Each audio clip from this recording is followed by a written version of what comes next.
Hello.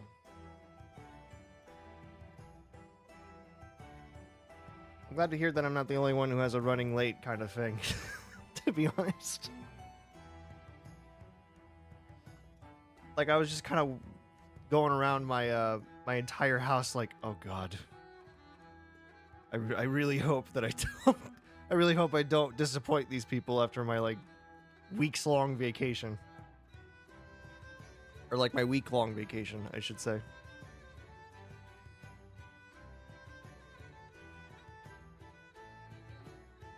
So how's your guys' day going? Oh, excuse me. Some of my juice got down the wrong tube.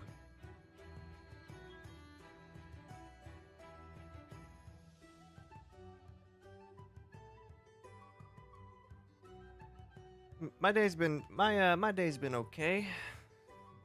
In the meantime, I definitely needed this vacation. I'm realizing, cause let me tell you, I never understood the concept of your worries wash away until I took my like vacation last week.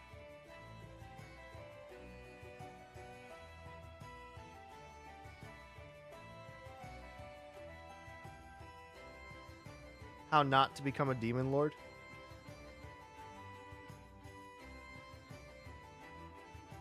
Well, it's very simple. You don't I guess don't make deals like Alistor did in Hell of a Boss. Not sure. Don't sin. I mean, I'm already a pretty F for that one. I'm not gonna lie. As my company is known to do, which is stuff that I can't really mention on YouTube, otherwise they'd have my ass on a golden platter.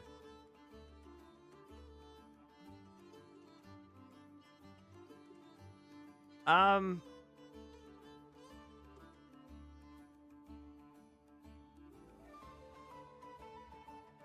yeah, I never really understood the concept of worries washing away until I took the vacation. Literally, I think it was Wednesday or Thursday, my body started to finally relax. And I was like, ah, yes, I missed this feeling of relaxation after this horrid year. And let's face it, it's been a horrid, let's face it, it's been a very horrid year. Like, I'm not gonna, I can't sugarcoat it anymore, guys. It's been awful. It's been to a point where I could say it's been shit. And that's saying something, because I'm like the most contempt guy you'll meet.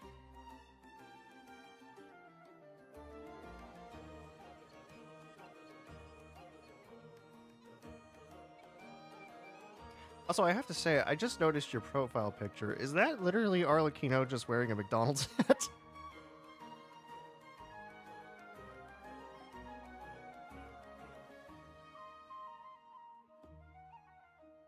Welcome to the House of the Hearth. How may I take your order?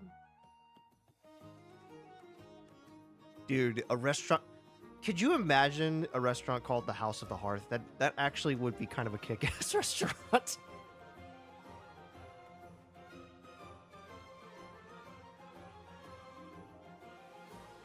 Arlecchino is just the mascot, along with, like, Linny, Fremine, and Lynette.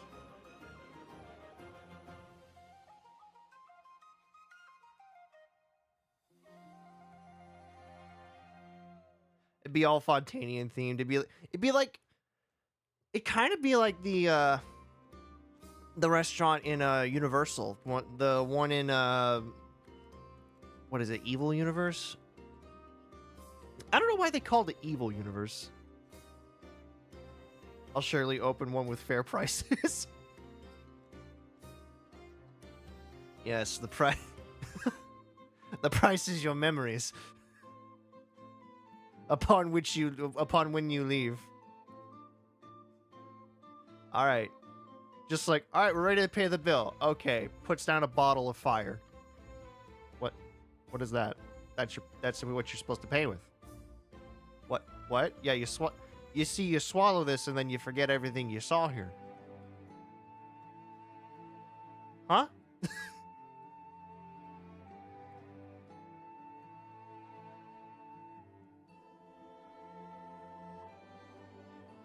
But today's gonna be very interesting. Today I'm doing the Sumeru event that came out. I think about last week. If I remember correctly, excuse me. Not sure what to expect. I know that it has something to do with Dottore, who I think I despise the most upon, you know, learning a bunch of things about him. One of which is that he traumatized poor Kale. And gods know who else he has traumatized in his life. Scaramouche definitely was one of them. Matter of fact, I think he was the reason Scaramouche became a harbinger in the first place.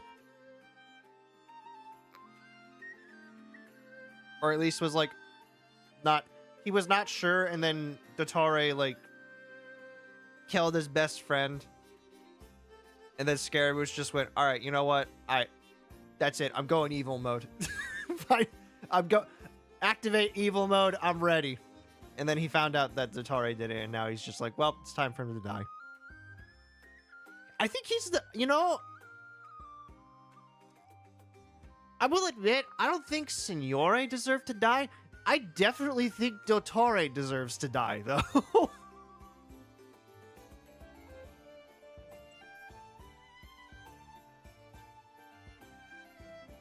I love how he tormented with Kabuki Mono. Made him playable. Yeah, right? Let me see if I can, like... There we go. But, honestly, I think Dottore is the only... I think he's the only Harbinger that actually deserves to die. Maybe Piero, too. If what I think Piero is true. Because I'll admit, I forgot a lot about Piero's backstory. Is Piero the king of Conria? Can someone remind me? Is Piero the king of Conria, or is that like somebody else? Because if Piero's the king, then if he is, then him and Dottore deserve to die.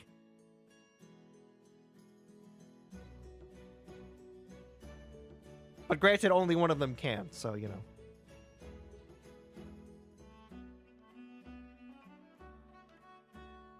know. No, that's Scaramouche. I have infamously called him Pal Pinocchio.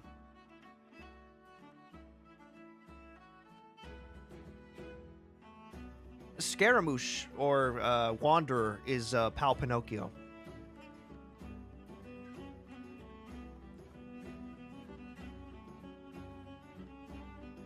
A combination of Palpatine and Pinocchio.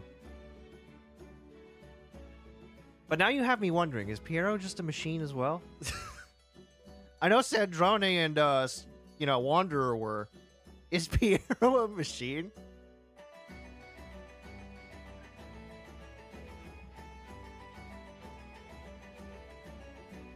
Because I was under the assumption that he was a Conrian. Like Capitano was. Is it? Oh, wait. Is Piero not the guy I'm thinking of? Who's the leader of the who's the leader of the Fatui?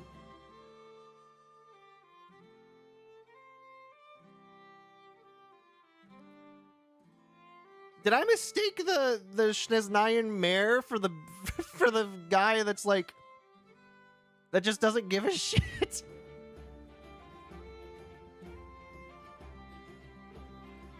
I thought that guy was the rooster. Wait, yeah, no, isn't he the rooster because of his nose?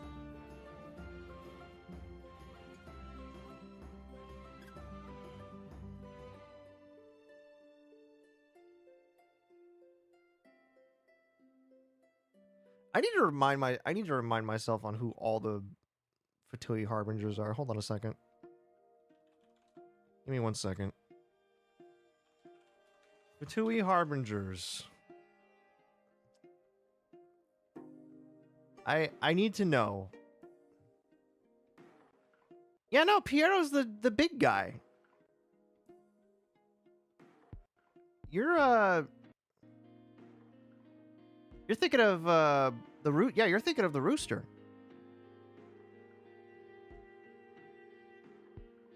It's okay.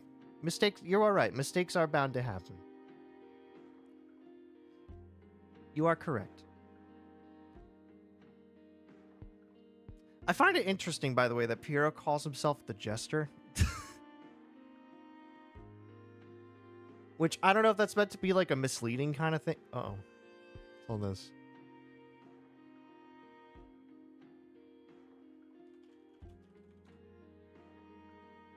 My mod will not be joining us today. I am just a human after all. It is true. We are all human in some way. In some way, we all make mistakes. And you know what? That's what makes life perfect. There's no such thing as perfection. There's only what you perceive as perfection. But don't worry. I'm not gonna give you shit for it. Because to be honest, I probably would have thought the same thing. I would have thought that, you know, the leader was the guy with the long nose too. You know, just like a long con. Surprise, it was me the whole time. the short pointy nosed man. I'm the leader of the Fatui Harbingers. You thought the big guy was? No, you thinking correctly.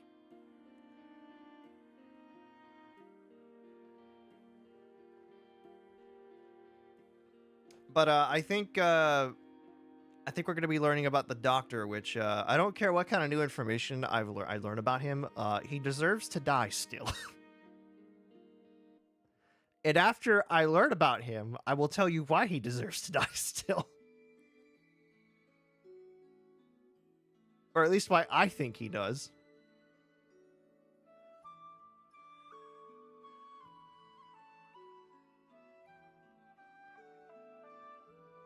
Have a fun time.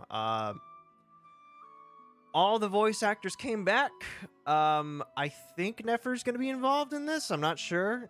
Because I know Nefer comes back to Sumeru at some point in time. I'm not sure if this is it or if it's like, you know, one of the it's like locked behind that like intel thing I'm supposed to do.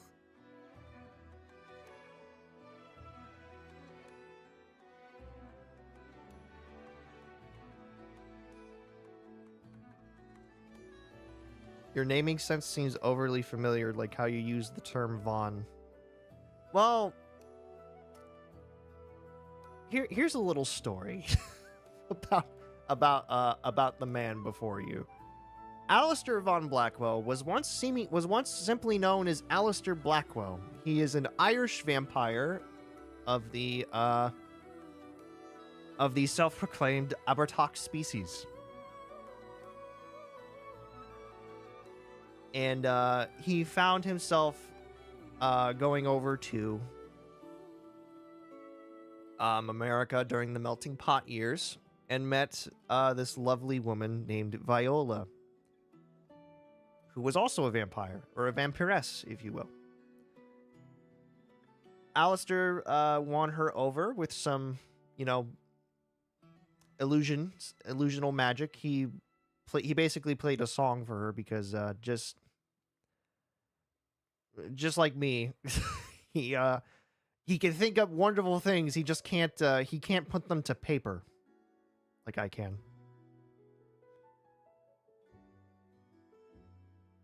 My fave streamer also uses this term, Vaughn, between his first and last name, like he created his own Zenoxt von Gries. Zenozet? Zenoxet? I know von Gries is correct.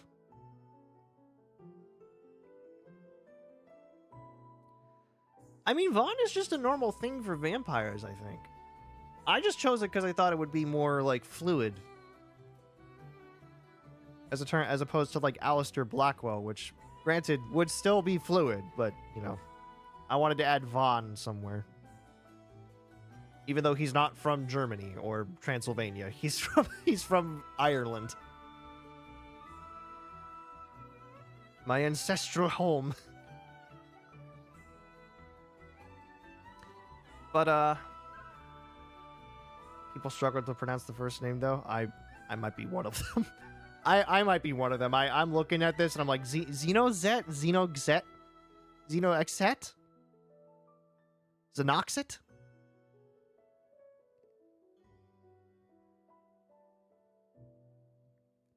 Looks like a name you'd see in Kingdom Hearts. Like,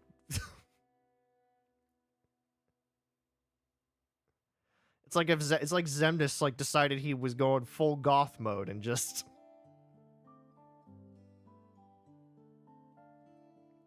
decided my name is now Xenoxet or Xenozet. Uh-huh. Okay. Cool, Zemnis. Xenoxet? I keep forgetting that that's another way to say the XET. I keep forgetting that you could put like a sh in where the X is. I keep forgetting this. I think Shion was that way too, and I was just like, I kept saying her fucking name wrong. I felt so bad.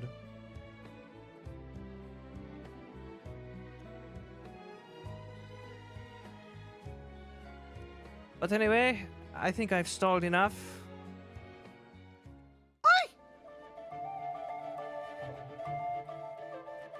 See, unlike you guys, I actually do get the audio, like, immediately, so, like...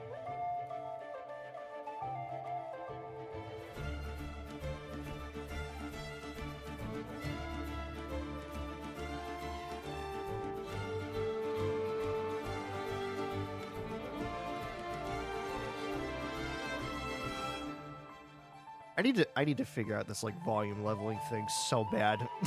I do. So I did play a little bit.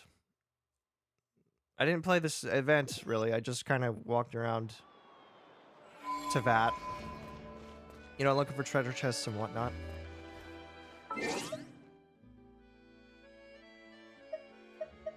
I play it here and there. I need to go back. I need to go back and play it, honestly. I'm still in Penacony because Amphorius scares the hell out of me. I'm not gonna lie to you guys. Amphorius is it terrifies me. Please select target for. But I think I've come to terms that I do have to actually go towards it and finish it, and like actually go through it. Even if it does mean that like some of my favorite characters do in fact die. And let's face it, they die. But yeah, I play Star Rail, I play Genshin, I play Zenless Zone Zero. I gotta play Zenless Zone Zero at some point, because, the next chapter came out. It's extremely heartwarming. Oh, yeah?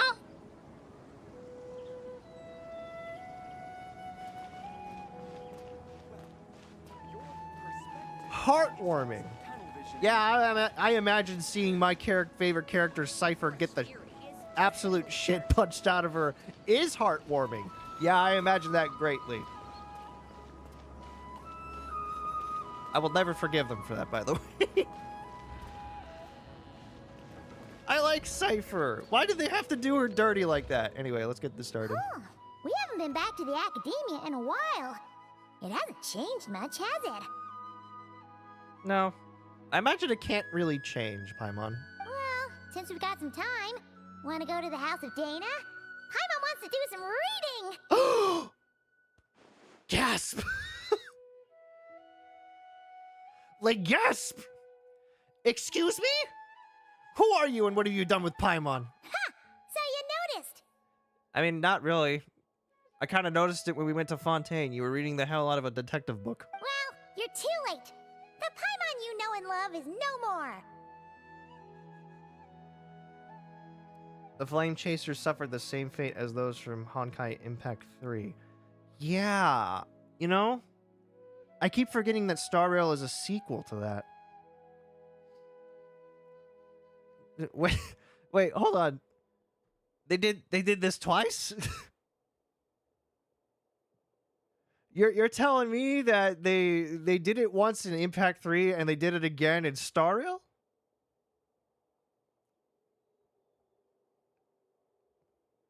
Next you're going to be telling me that there was a Feinin. Next you're going to be telling me that there was some guy in Impact 3 that was tortured to the point that he became a destructive god. You're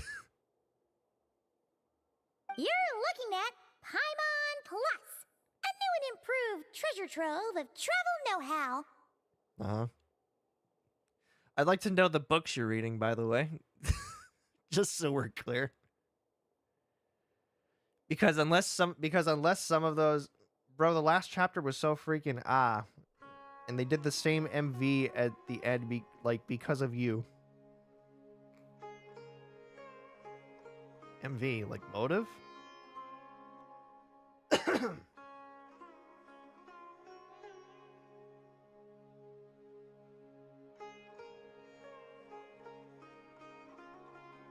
You'll have to forgive me. I only really stick to Star Rail, Genshin, and Zenless because literally I can only handle 3 gotchas because any more music video. Oh, I'm dumb.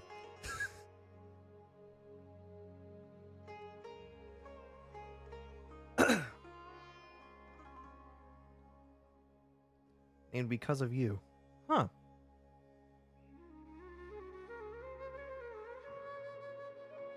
There's a lot of Elysian talk going around, huh? It's in Star Rail, it's in Impact, it's in Genshin.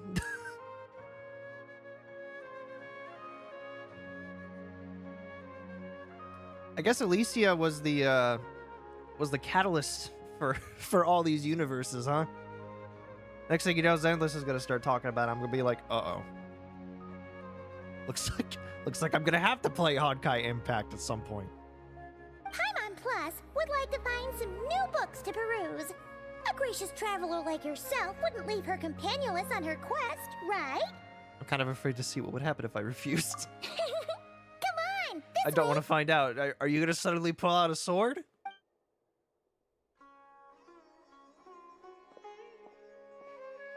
Imagine a person who barely shows any expression on stream crying to shit on stream. Cyrus!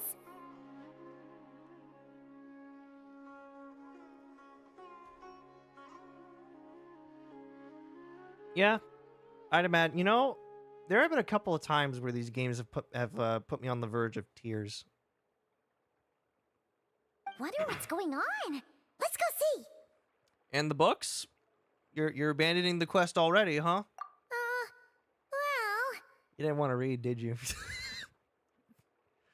It's okay. You can say you didn't want to read. You know what they say? Learning is a lifelong quest. I've never heard that saying in my life. Which means there's always another chance to read a book. But you never know when the next chance to reunite with an old friend will come along. That actually happened to my guy. I believe it. Which game was this? Impact 3 or Star Rail? Because either one, I believe.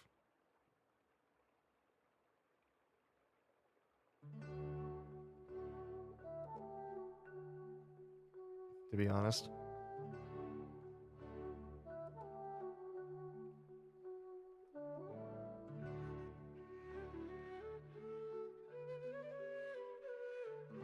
Star Rail? Oh, yep. I believe that.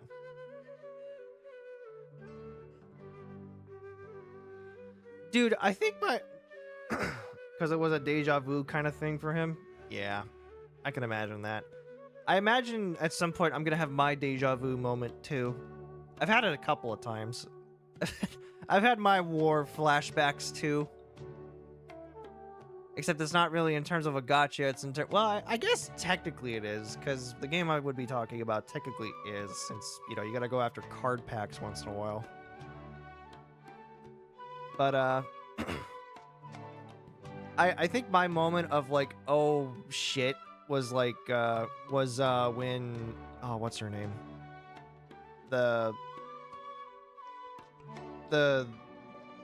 the like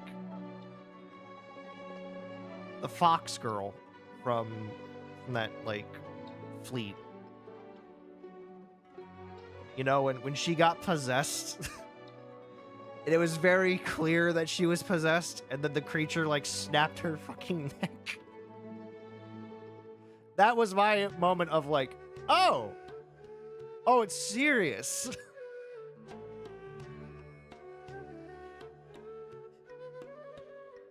I see. They're not afraid to kill people.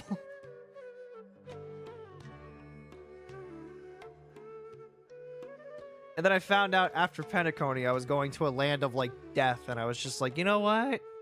I think I'm gonna stay here for a little bit. I think I'm gonna stay in Dream Disneyland for just a little longer. You know, I had some horrible times with Gem Boy. I don't want to go to Pompeii. If that makes sense. Anyway, let's go talk to Cyrus and Kale. Maybe they're going to be talking about some kind of case. Hey, kiddo. Traveler, Paimon, you're back in Sumeru? For a time. Oh, hello, you two. It's been a while. Looking to spend time with some old friends? You could say that. I could use some old friends. Yep. We saw some familiar faces, so we came to say hi. How could I forget the old man who lives next to Zaha Hadid? Ho ho! Excuse you, associating me with that woman. They will have you make good relations with those characters, spend time with them, develop romantic feelings, and then off them in front of you. I know! I know! They killed my poor Cypher. My poor dear Cypher. All she wanted was just some more gold. That's all she wanted. She just wanted some coins. She just wanted her special coin. That's all she wanted. And then they just they just offer for no reason. Just for no reason. She might be a thief, but come on. There wasn't a need for that. You didn't have to execute her. Like, damn it.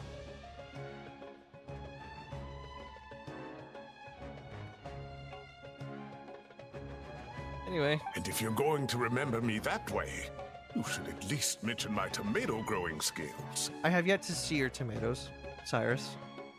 Otherwise, I would have. So he's mad about the Zaha Hadid part and not the old man part? It's a rivalry, Kale. You wouldn't understand. The real trauma starts from version 3.4 onwards. Oh, boy! Cannot wait when I finally decide to go back to Star Rail on stream. Because I still gotta beat Sunday. I still gotta kick Sunday's ass. Well, Paimon's glad to see you in such good spirits, Cyrus. Must mean things are all good here in Sumeru. Apologies, Sir Cyrus. I couldn't help making a joke at your expense. Ah, well, it's quite all right. I'm not the type to take offense at that kind of thing. You definitely are. Oh, sorry. You definitely are. Anyway, what were you and Kale chatting about just now? Ah, that. Well, it was quite a spontaneous meeting. I was leaving the sage's office when I spotted Kale in conversation with a Mahamata, and it looked serious. Huh? Kale, everything okay? I thought something bad might have happened, so I hurried over as soon as the conversation ended. But as it turns out, our Kale is moving up in the world. The academia even hired her as a consultant. Oh? Wow, that's incredible! How much you gonna get paid? Oh, it's nothing, really. I would dare argue that's not nothing. The academia is the most powerful being in the entire land of Sumeru. I would dare argue that this is like working for the government. Look at that, so humble. Takes after me, she does. Did you ever even teach her? Not at all. Not at all. No, wait. I didn't mean that to sound like I don't think you're humble, Mr. Cyrus, because of course you are. I just, I gotta go. It's 2 a.m. right now. I'll have my guy accompany you. Okay. You have a good night, morning. You get some sleep.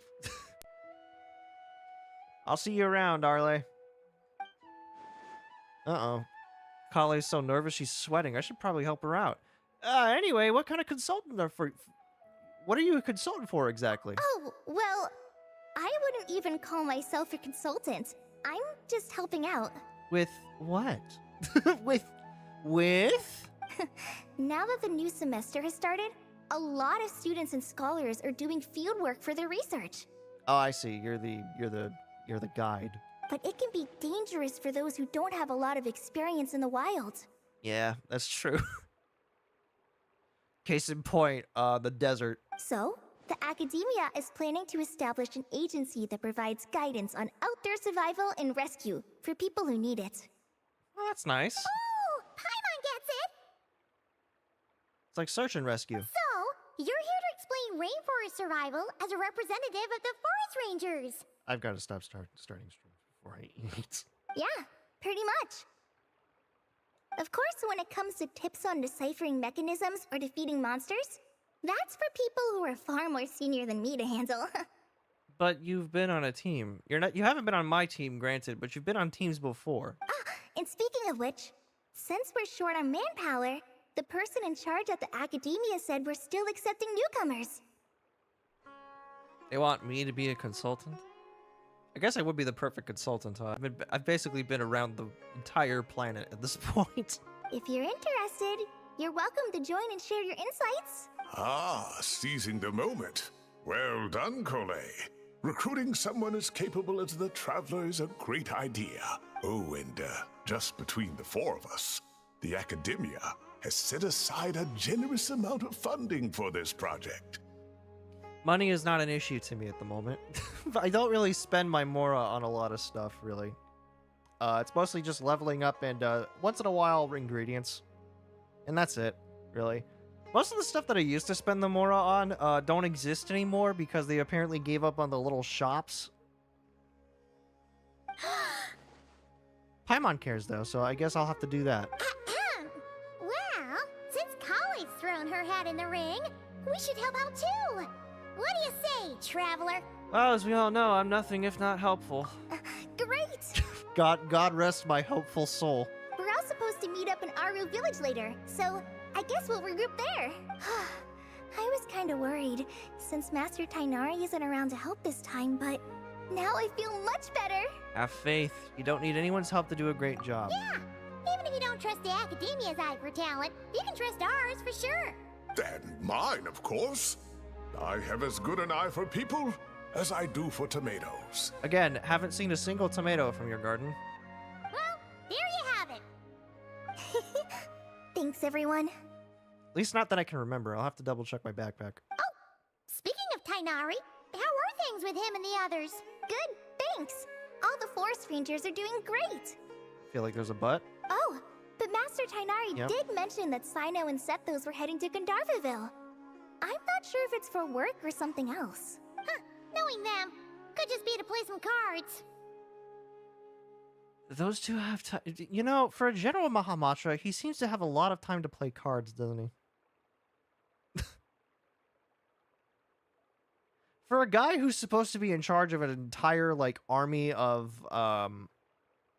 you know, people who go after criminals of the knowledge sense, he seems to have a lot of time to play cards. I'm not sure. Apparently Sethos is bringing someone else with him too. What? But with my academia commitment, I didn't have time to ask for more details. Who? Huh. Well, now Paimon's curious. Should we go check things out, Traveler? Why not? It's been a while since we've dropped in to say hi. That's true, and I'm sure they've missed you. Oh yeah, I'm sure they missed me. Now that is how it should be between friends. Getting together to play cards or enjoy a meal. Yet here I am, stuck with Nephis, who only ever calls to talk about research. Well, I won't delay your reunion any longer. Until next time. Goodbye, Mr. Cyrus. Take care. Take care, you old geezer. Please bring a tomato from your garden so I can finally see how good you are. All right. I should probably get going too. You take care of yourself. Don't do anything stupid. See you later, guys. Come find me in Aru Village when you're ready. Sure thing. Looking forward to seeing you shine, Colin. Return from the mysterious realm. You know, when we have a name like that, it can't mean anything good. Hi-oh there. Hello, you must be... Hello there. You must be the person Arlie mentioned. Hello. Mechanical puzzle parsing paradigm. I really hope my friend didn't berate me. I don't recall. I don't think so. Yeah, no. They just said you'd be here accompanying me. They didn't really berate you. Skillful scouting and safe engagement training, which looks like Dia's arm.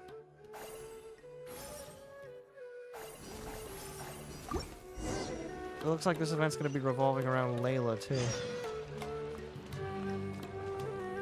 I feel like the volume is, No, it's probably just me. Probably just me. Well, let's go on over to Kondarvaville. Maybe talk with Sino and Sethos. If they're even here. Chances are they probably moved on. But if I know card games and card players, they're probably still sitting down playing that accursed TCG. Tainari's place. Tainari's place. Ah! Here it is! Wasn't it like further ahead before? Oh no, they're still here.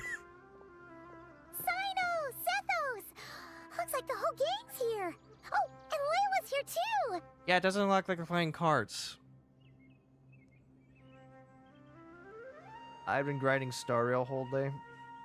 Yeah, I need to get back to grinding that too. I need to get my team ready for Sunday. I have yet to beat him. I'm still in Penacony. I'm scared of Amphorius, somewhat.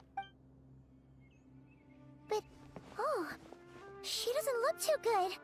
Did something happen? Is everything okay here? Ah, Paimon, Traveler. It's good to see you. Yeah, hi. What's up with my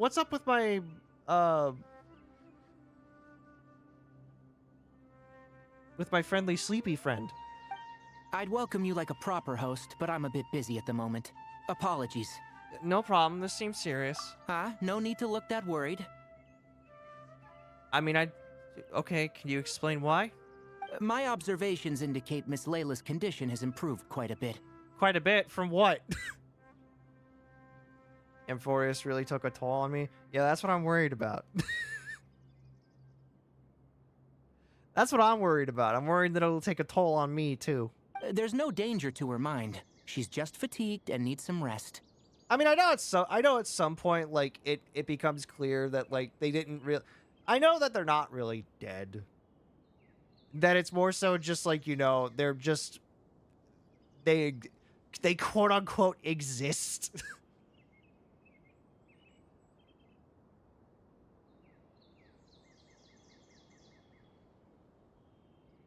But... I'm scared of Amphorius. I'm scared of what it'll do to my brain. Excuse me for a moment while I blend some calming incense. I'll let you two explain the situation. All right. Hello again, Alejandro. It's nice to hear your voice, even though you never left.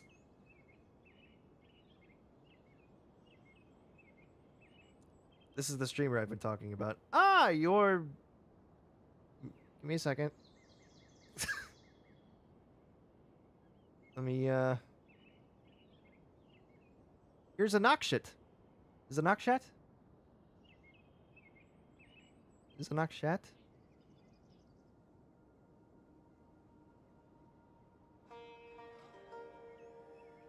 Can you please elaborate what happened here?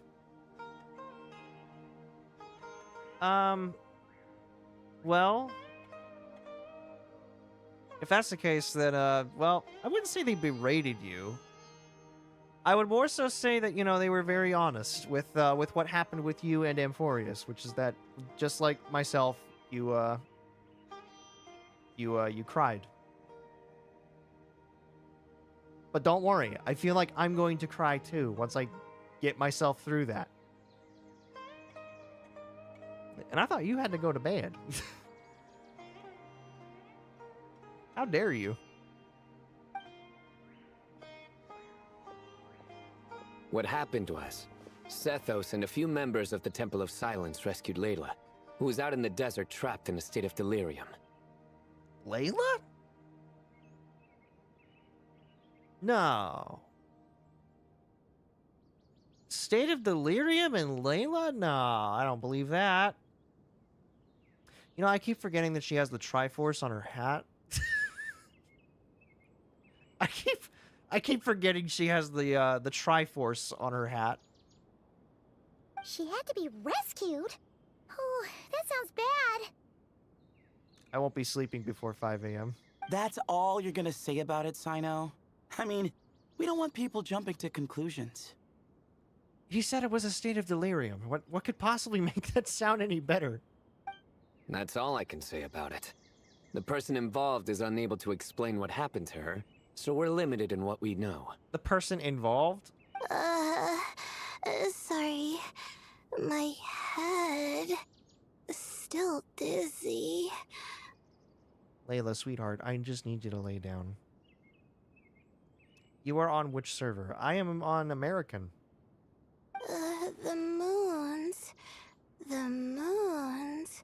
Exactly how many are there? What did the moons have to do with this? Uh-oh. Oh no. I think Layla might be finding out that that the sky is also I think Layla also might be finding out the sky is fake.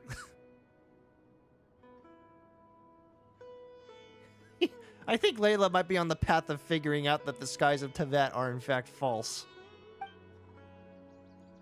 The moons? That can't be a coincidence. We just came back from a place that had something to do with the moons. She's been repeating that phrase over and over again, but she can't seem to remember what happened to her. Uh-huh. Well, I gotta tell you, Sino, it's pretty coincidental that it has something to do with the moons, considering where I came from. We tried a few things back at the Temple of Silence, but we couldn't recover her memories. You guys have memory retrieval? Her symptoms are kind of similar to researchers in the Satyavada life state. So we brought her to Tainari to see if our veteran forest watcher had any other ideas. I'm sure you still could. A lot of people have been trying to add me on here lately, and it's because of the Meliostra thing, so... Tainari is pretty much our last option, so let's hope he can help. Hi, I'm an alien from outer space. I could probably figure out what's going on myself just by, you know, doing a weird little ET thing. Well, the good news is, even if restoring her memory is a no-go, we can help with the headache at least. Jer was in a similar state when we found him. Delirious and mumbling to himself, but he's more or less back to normal now. More or less? Sorry, I should give you some context first, huh? Yeah, you probably should, Aladdin. We should let Miss Layla get some rest. Come with me, you two, and I'll introduce you to the other victim of this incident. Good idea. I'll wait for Tainari here and keep an eye on our patient. Is the doctor doing This way. something and Nod cry? Is this how we find out the doctor's doing some shit and Nod cry? Something strange is going on. I agree. Hey, sweetheart.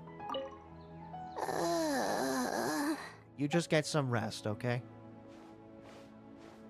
notes kind of thing is what led to the beginning of the Grand Aranara quest. Ah, yes, that long, long quest. I'll never forget it, but I'm glad I did it, because honestly, I kind of like the Aranara village. I like the Aranara. I'm kind of glad I did it. Even though it was long and atrocious. Atrociously long, I should say. It was fun. I liked learning about the fact that just anyone can get a vision. So this must be the other victim.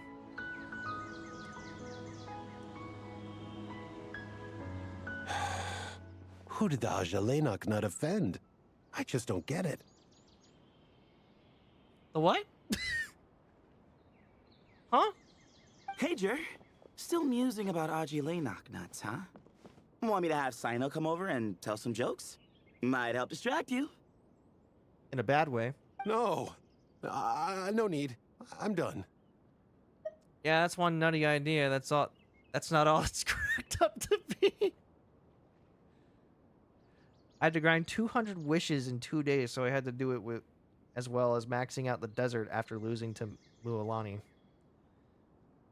You know, I never really touched Mualani after I got her.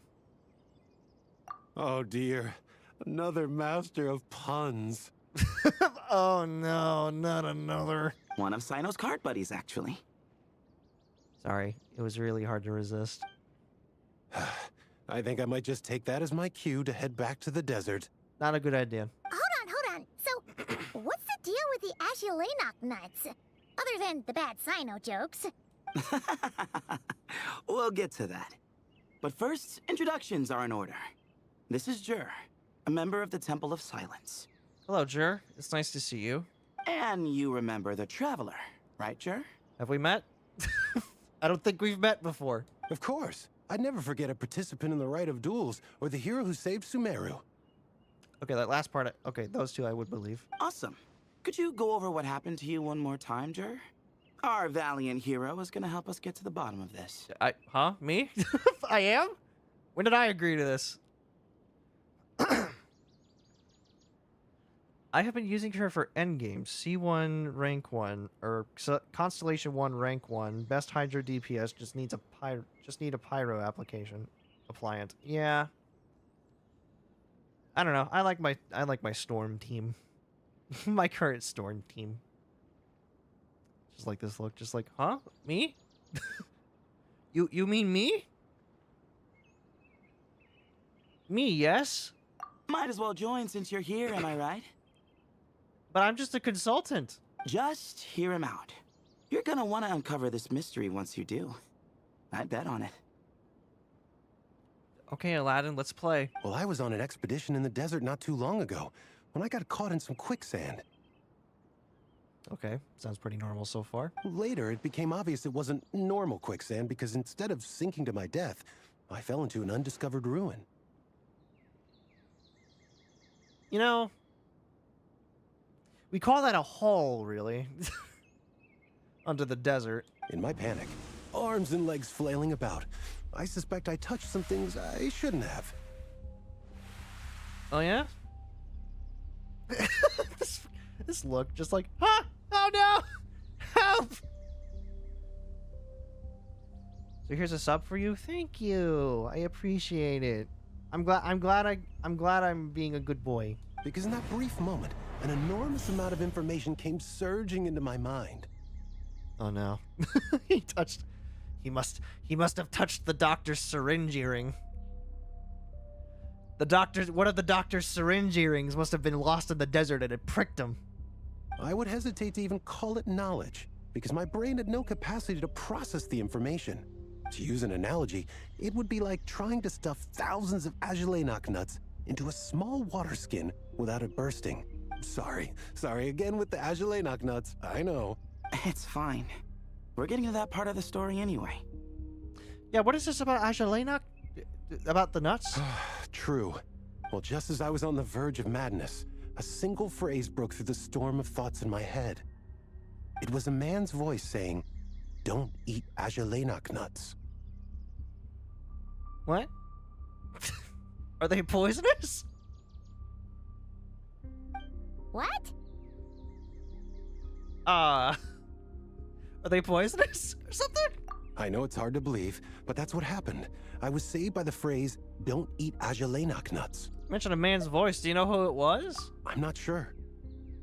I'm not even certain it was a man's voice. It's hard to remember now that I've been repeating it so much myself. Anyway, the good news is I no longer feel like my head is going to explode. So Layla might be feeling like that. Of course, the bad news is that phrase has been stuck in my head for the past few days. So we got Agelenok nuts and then the moons. Wow. But doesn't it have the opposite effect? Like, the more you say don't eat it, the more you want to eat it? Yes, that's exactly right. However, I feel like he's about to say. Whoever the voice belongs to, I don't know what his deal is with those nuts.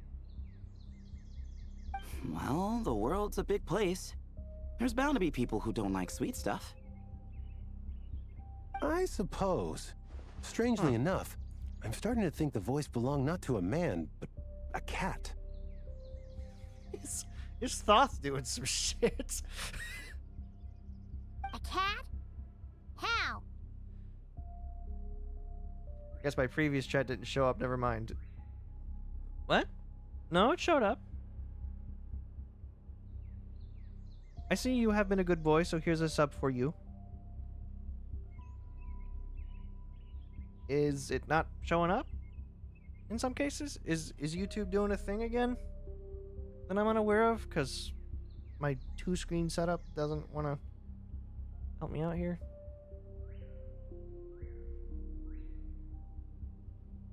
Is YouTube doing a funny again?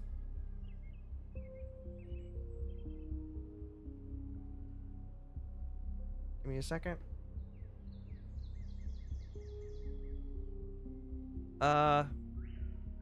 No? Nothing weird. Sent one more after that.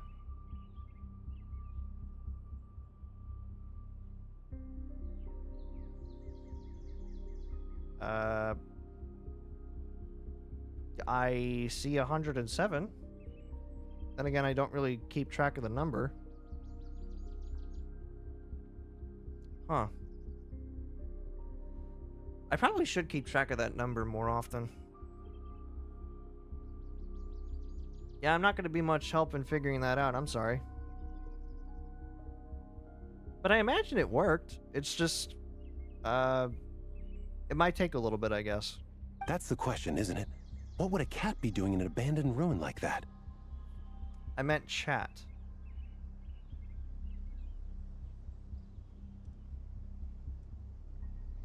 Oh, yeah, no, you're right. It didn't show up. Now I see what you're talking about. You said something else and it didn't show up.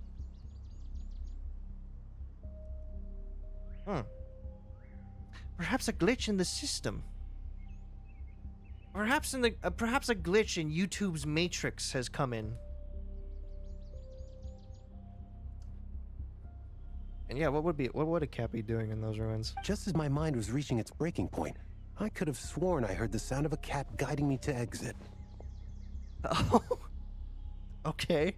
But when I came to, all I saw was endless desert, and Sethos shaking me in a desperate attempt to wake me up. Wake up! Hey! Maybe do the exclamation mark? Maybe? Not sure. I'll have to test that out myself one of these days on another person's stream. I'll admit, it was pretty terrifying seeing you like that. Staring off Yeah, into space and mumbling about Agelenok nuts. Yeah, I'd admit, you know, when a person's looking like that, yeah, I can understand the fear that would set in. He kind of looks dead, really, if I'm gonna be real. You sure don't sound terrified. Sounds like Hodor's experience. Sorry. It's not that I don't care. It's just kind of hard for rambling about Agelenok nuts to sound menacing. That's true. Well,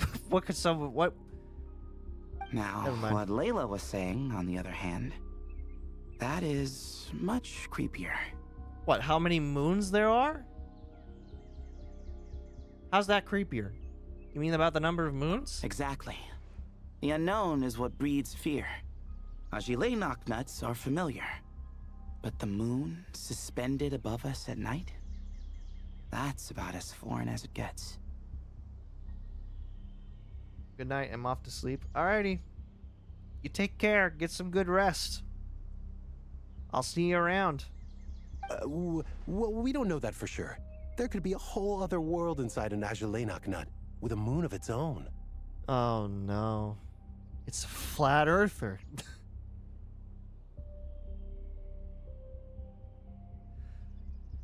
It's a flat earther. I knew I'd run into one of these people eventually. Huh. I guess. Don't buy this! Agilenok nuts are not to be underestimated. Oh, yeah.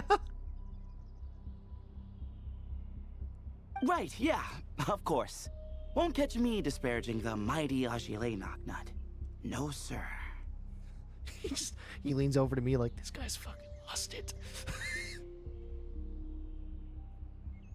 We might want to move. Huh. So, a similar thing happened to Layla then? Did it? Yeah, I think so. But who saved her?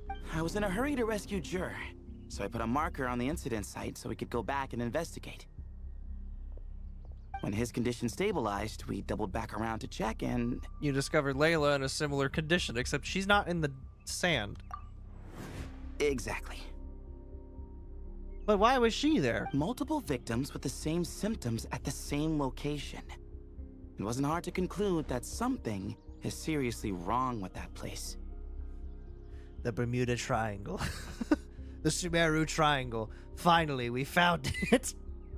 So, after we got Layla out of there, I had the Temple of Silence put up a warning sign at the scene and send patrols to watch the area.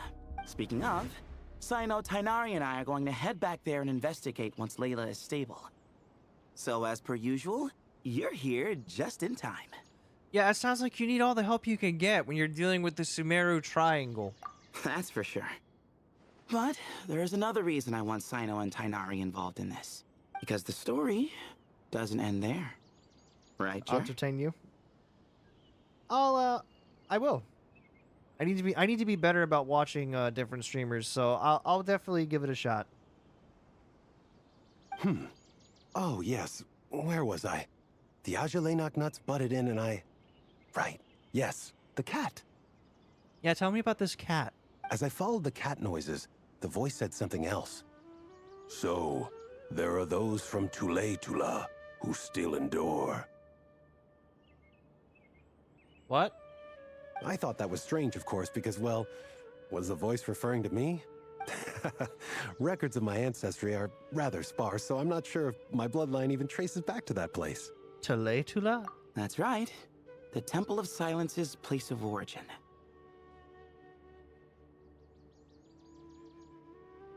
Do I just not remember your story, Sethos? And the home of Tainari's people. Plus, Hermanubis, who Sino and I both share a connection to, was one of the city's founders. Huh, that's a coincidence. That's a huge coincidence, I would say. As the temple's current leader, if something strange happens in the desert, it's my job to get to the bottom of it. But it turns out, a lot of people have a horse in this race. And I'm not leaving any of them out. Count me in too, then, I guess. See? I'm crazy enough. Knew you'd join. But yeah, that's all we know about Jur's situation. Tainari should be done on his end. Let's head back and check on Miss Layla. Yes, I need to know what she means about these moons. But Calais is still out. She'll be fine. She'll handle this. She'll understand. Layla, sweetheart. You okay?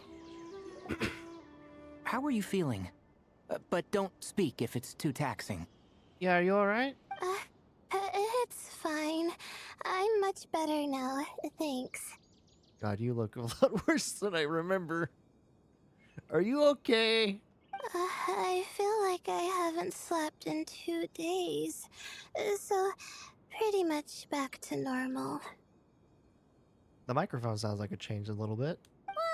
Whoa. That's your normal? Layla, honey, I keep telling you to get some sleep.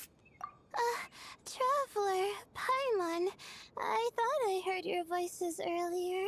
Aw, man, I shouldn't have said I didn't get enough sleep. Oh, well. Oh, and, I'm sorry. It's okay, just make sure you get some sleep after this. Huh? You don't have to apologize. He didn't do anything wrong. No, I just mean, I think I'm about to disappoint you. And why do you think that? It's okay, you can tell me. My head was kinda muddled earlier, but I still heard your conversation. Which one? You're not talking about the one with Jur, are you? Because how would you be able to hear that? I know you're trying to figure out what happened to me, and I want to help. However, I don't remember a lot. But, I really don't remember anything. Yeah, that's about right. You know, that sounds about right for someone of your caliber. Does your head still hurt? Does it? No, I feel fine. The incense you made helped a lot.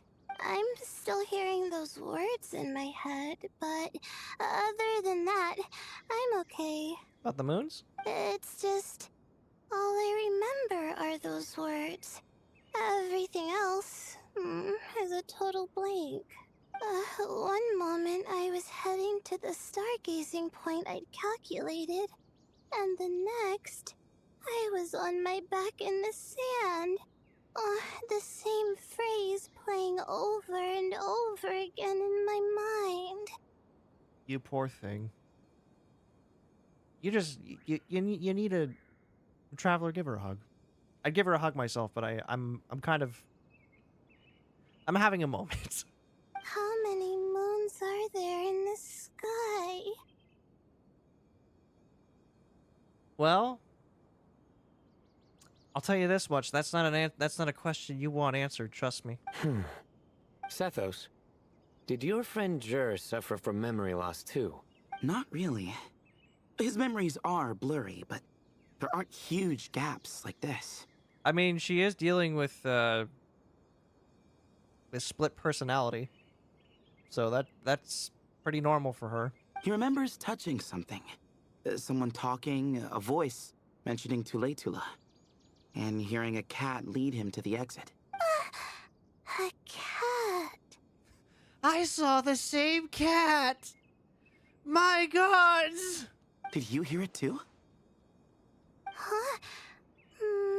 Now that you mention it, I think so. It was so soft. I thought I was imagining things. Which means, at the very least, what the two of you experienced while escaping the ruin is consistent. A single sentence repeating in your heads, and the faint sound of a cat. Still not a lot to go off of. I don't know. I feel like we're making some progress. Agreed. Never mind. Never mind. If Aladdin says we're not making any progress, then I guess we're not making any progress. It's okay. Oh, is your head hurting again, Layla? No. No, I was just thinking. Maybe my memories are blank because I was sleepwalking at the time. Oh yeah, your other part. Sometimes, my friends and classmates tell me about things I don't remember doing, or places I don't remember going. Looks like we're gonna have to pull your other self out. I don't talk about it a lot because, well, I don't even know how it happened.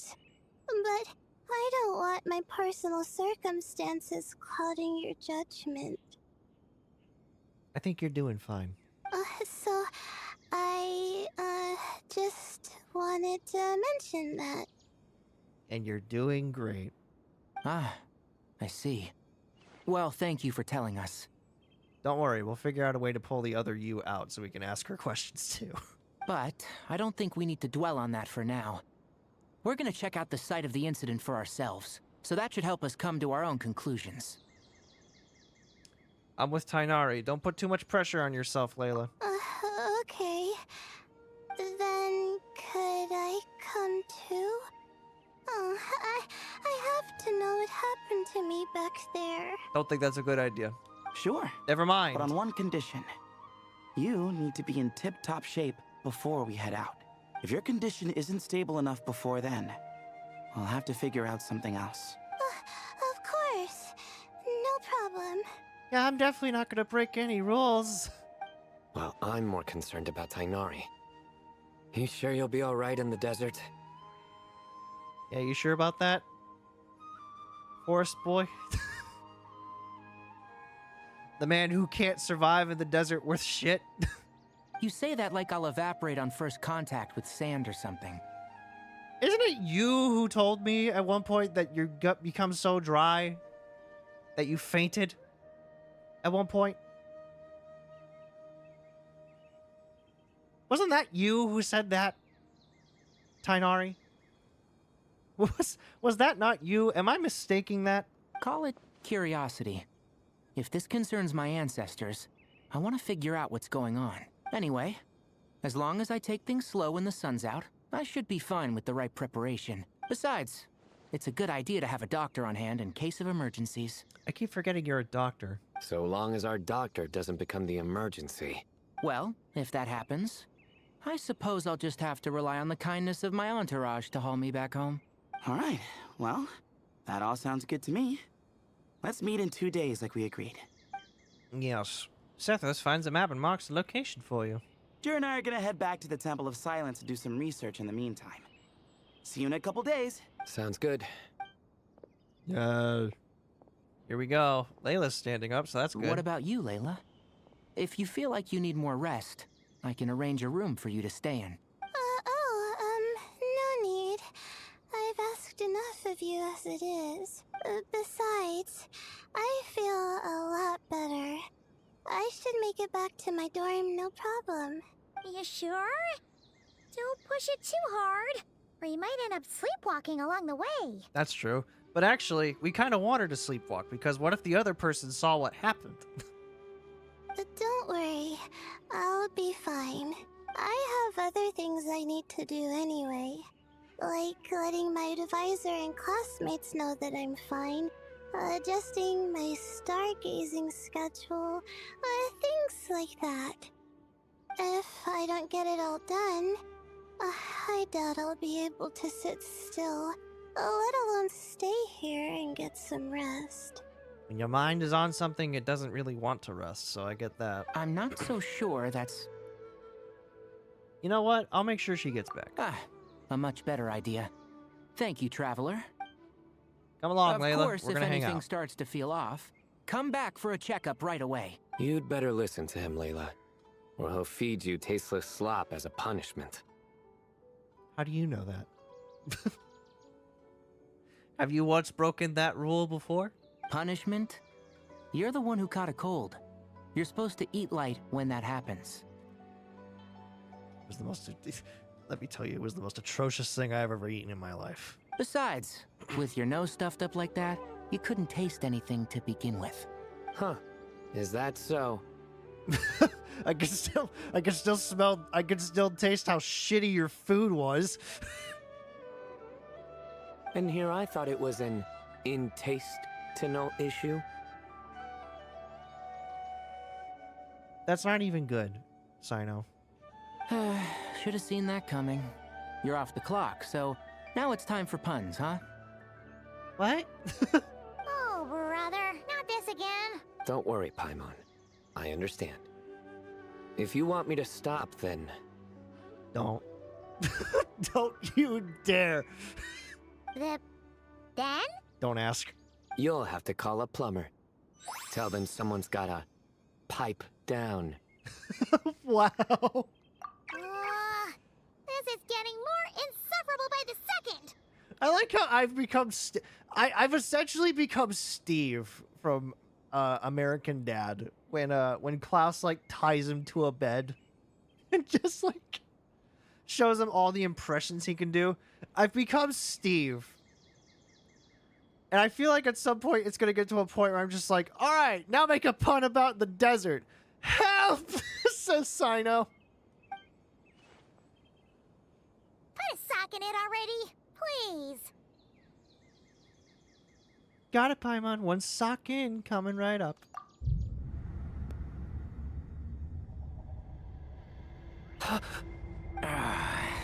Paimon's done with this game. What's wrong with me? You win, okay? Let's just get out of here. Please. I'll keep Layla safe and Paimon's mentally All right, sound. you stay safe. I'll try to stay sane. I like this. It seems your jokes have improved with practice, Traveler. Happy about that?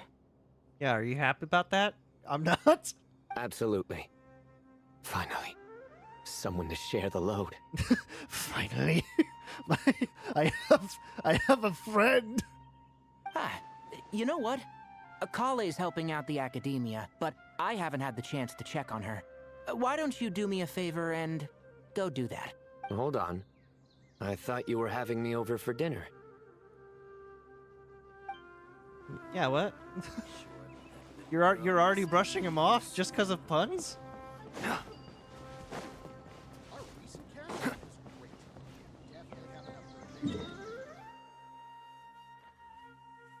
I don't know. Maybe I don't get it. Maybe I just don't get the joke.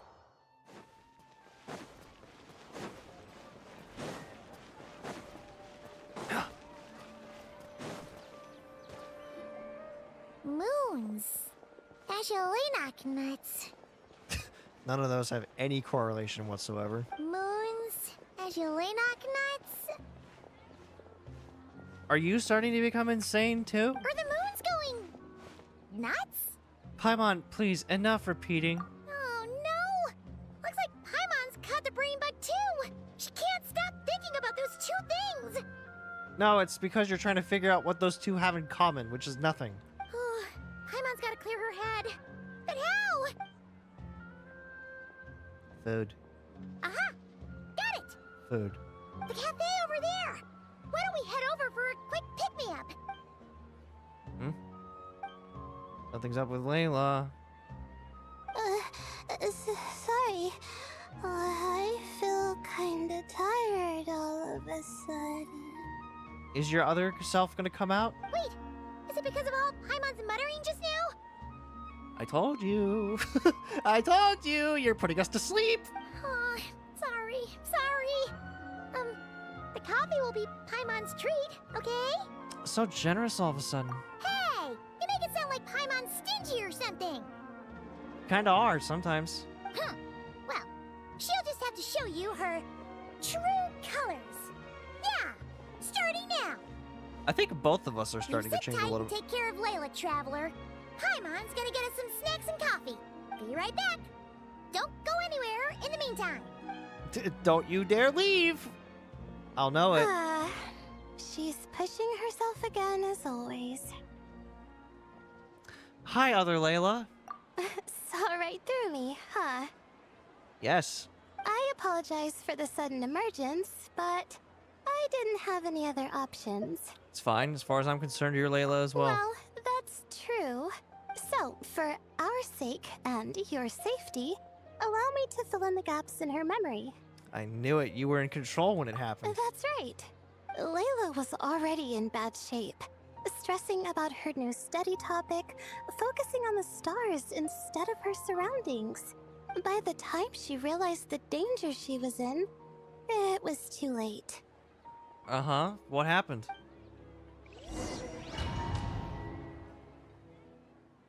Oh, hello. What's this? Huh? My book! My pages! They've all been ripped! Quicksand near the ideal viewing spot? Wasn't expecting that. Looks like Layla's been under a lot of pressure lately. She hasn't been paying attention to her surroundings. But why would quicksand lead to a place like this? Where the hell is this? Well, all in all, looks like a common desert ruin. Guess there's nothing to do but try to find a way out. Oh, Layla, what have you gotten yourself into this time? Ah, yes. I need to play you more.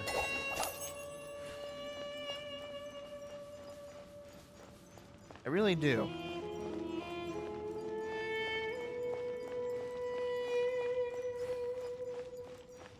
Because, like, she's the only other shield person that I have, I think, if I'm not mistaken.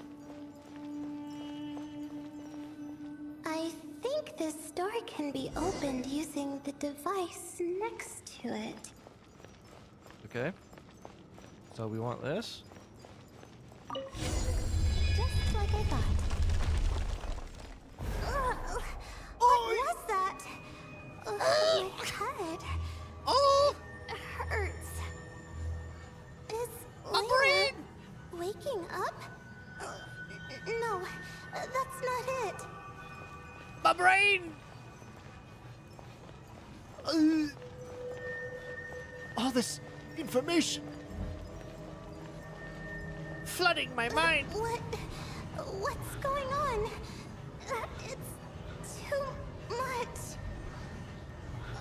I don't understand. Help! Help me, please. The ground is...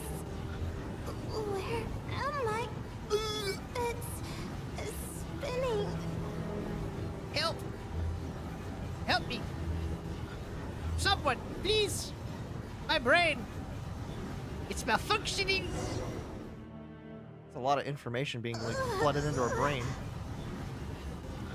Yeah, no, this is essentially... I guess this is what happens when you don't have the Akasha. My brain! Stop!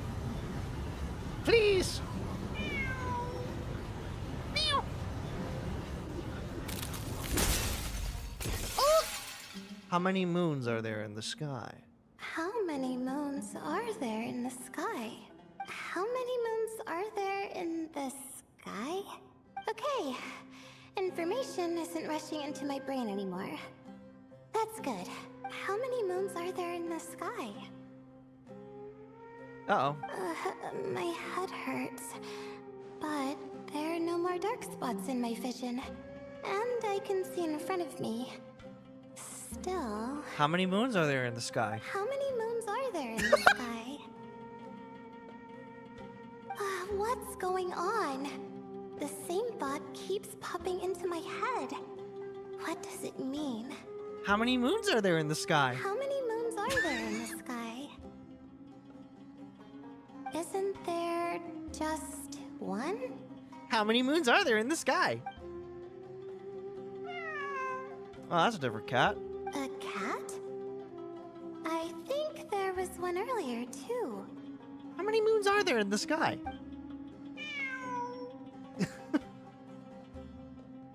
Oh, it's like Ashru, except it's not black and green. I'm not hearing things. It really is a cat.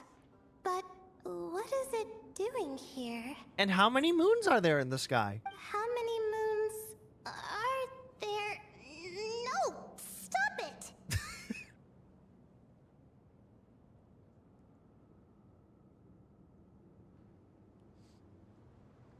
I think I'm gonna like this event.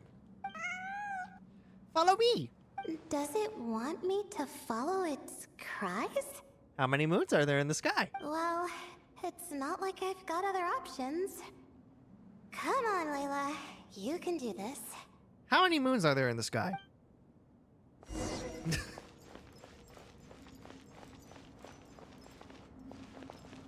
Nothing here. What the? Huh? Cat's magic. Okay, lead the way, kitty.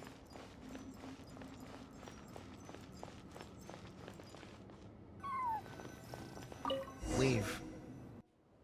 Wow, that was it, huh? So we just find a spot. And so I followed the cat's cries to find my way out. It was quite a kind creature. It didn't even leave until the other me started to wake up. Well, that fills in the gaps. Sounds very similar to what happened to Jur. Thinking back, it all started when I touched that device. I've heard fellow students talk about it before. How the desert is full of objects that do strange things. And one of them just floods you with knowledge, huh? Sometimes it's just a minor inconvenience. But other times, devices like that can cause massive trouble. I know exactly what you mean. Of course. I forgot how much adventuring experience you have. I don't think I've explored every aspect of the desert, but I have explored a good chunk of it. Still, carrying an umbrella doesn't mean you can't get soaked, so just be careful and stay away from unknown devices. Thanks for the advice. Unfortunately, I'm probably not going to listen to that. No need to thank me. You and Layla are about to head into dangerous territory together. You need to be safe so she can be safe. Well, I think that about sums it up. And just in time. Your coffee's here. Traveler? A little help over here? It's heavy! Please! Seeing Paimon precariously try to keep her balance, you rush over to help her out. When you turn around, Layla is rubbing her eyes sleepily. Did I fall asleep? Just for a moment, Paimon's an excellent hypnotist, puts people right to sleep. Wow! Paimon didn't even know she had such an impressive skill. Ha! Does that mean since Paimon bought this coffee, it would just make you sleepier? Funny. You're a funny girl. A beverage that puts people to sleep. Better saved for work hours, I think. Oh, I've missed your voice. What? So you can nap on the job? Who does that? Huh? Oh. I missed you. Hello, Marak. Beep boop. Oops.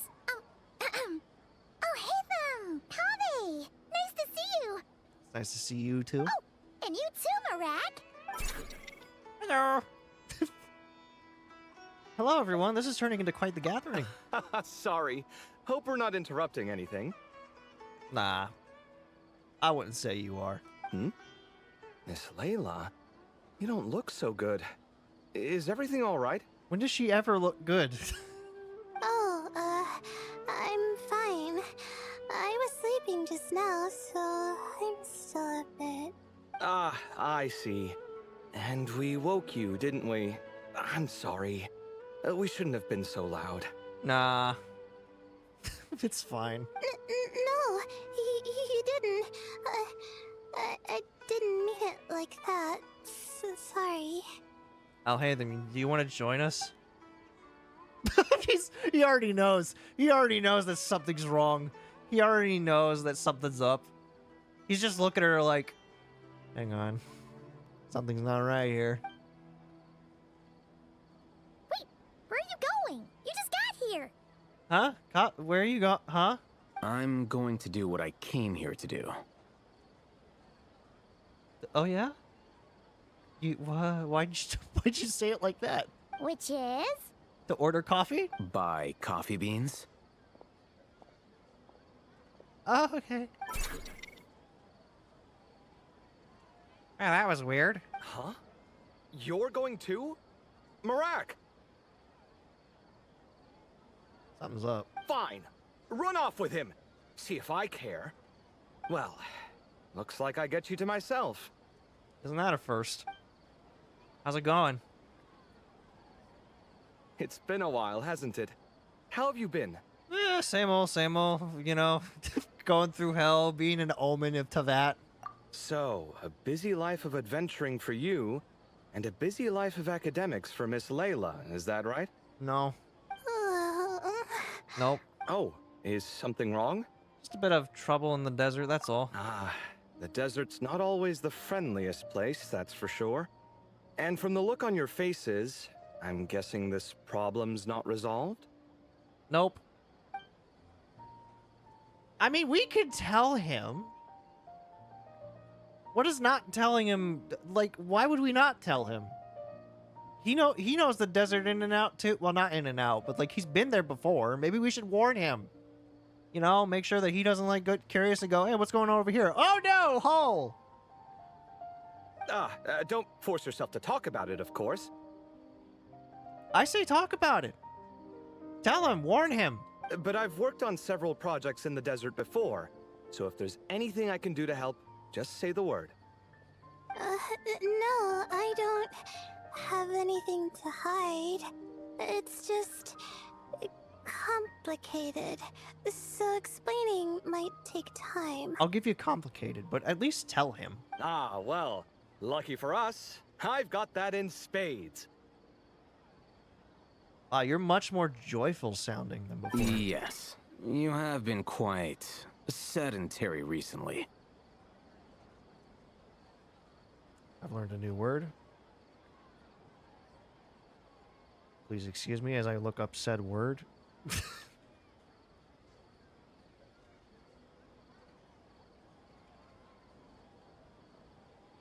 Sedentary.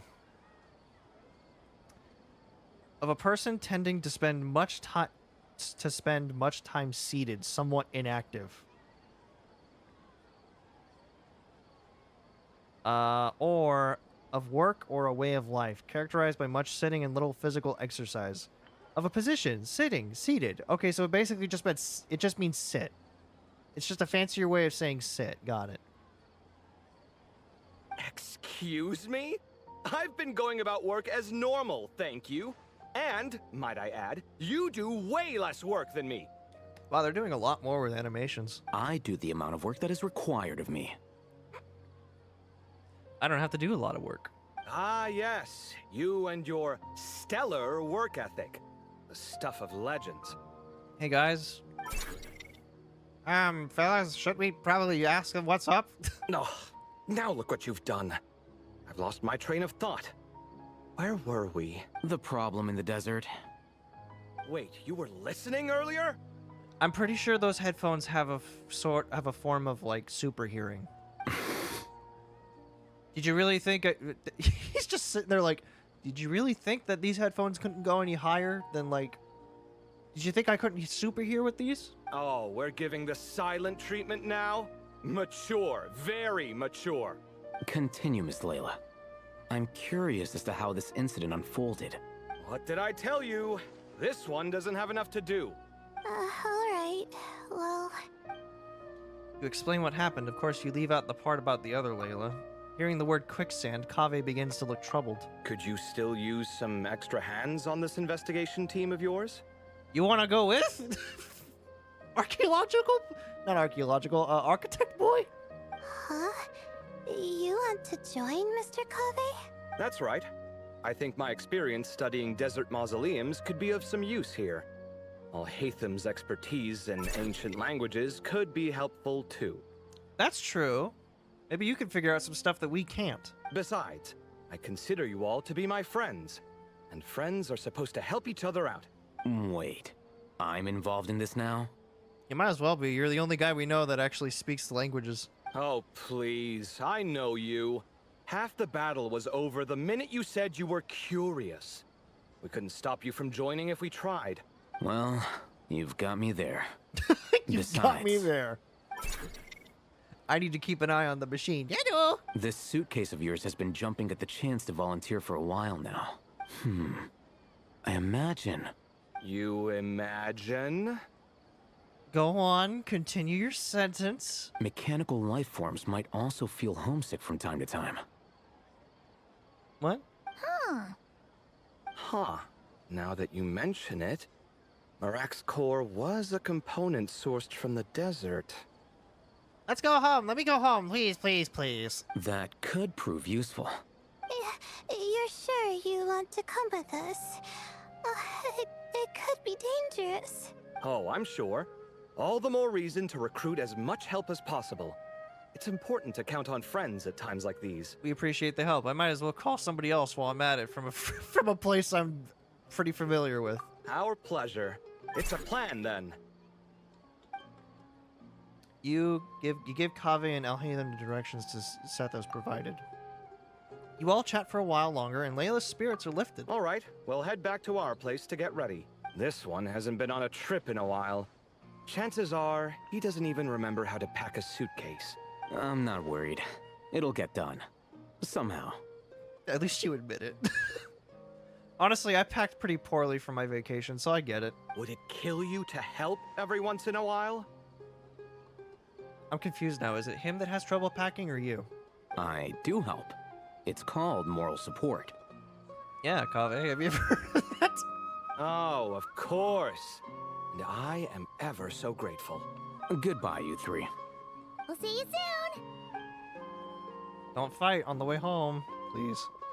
Oh, and Kaveh, your coffee beans.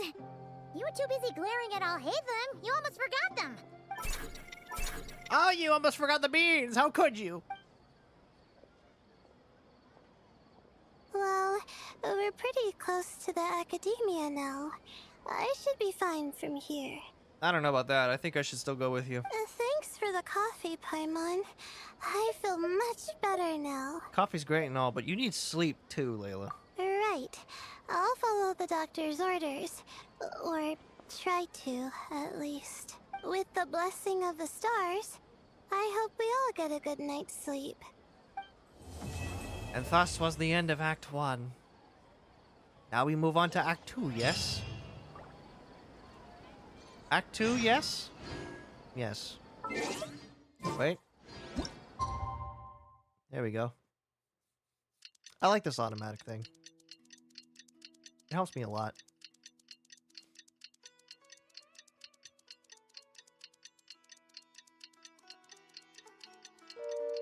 But that is true. We would need a lot more hands that know a lot more about places. Like maybe Kaveh knows some stuff about the architecture, and Alhaitham could like read some of the writing on the wall, or even, you know, figure out what the words are saying.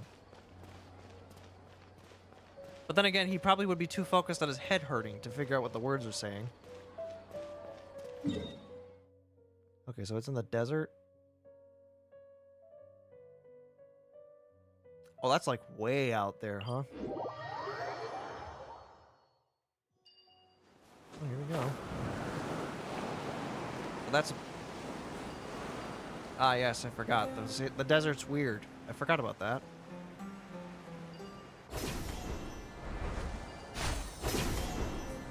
Oh, yeah, there it is. Right there. Looks less quicksandy and more hole-ish. Wow. Here we are. Looking at the map, we should be getting close. Speaking of which, the closer we get, the more Paimon's heart feels like it's beating out of her chest. Must just be jitters of excitement. Excitement. Yeah, sure, that's it. Definitely not. I'm Look, scared. It's Tainari and the others. Everyone's here bright and early. You must have set out last night. Yeah, the desert's a pretty harsh environment.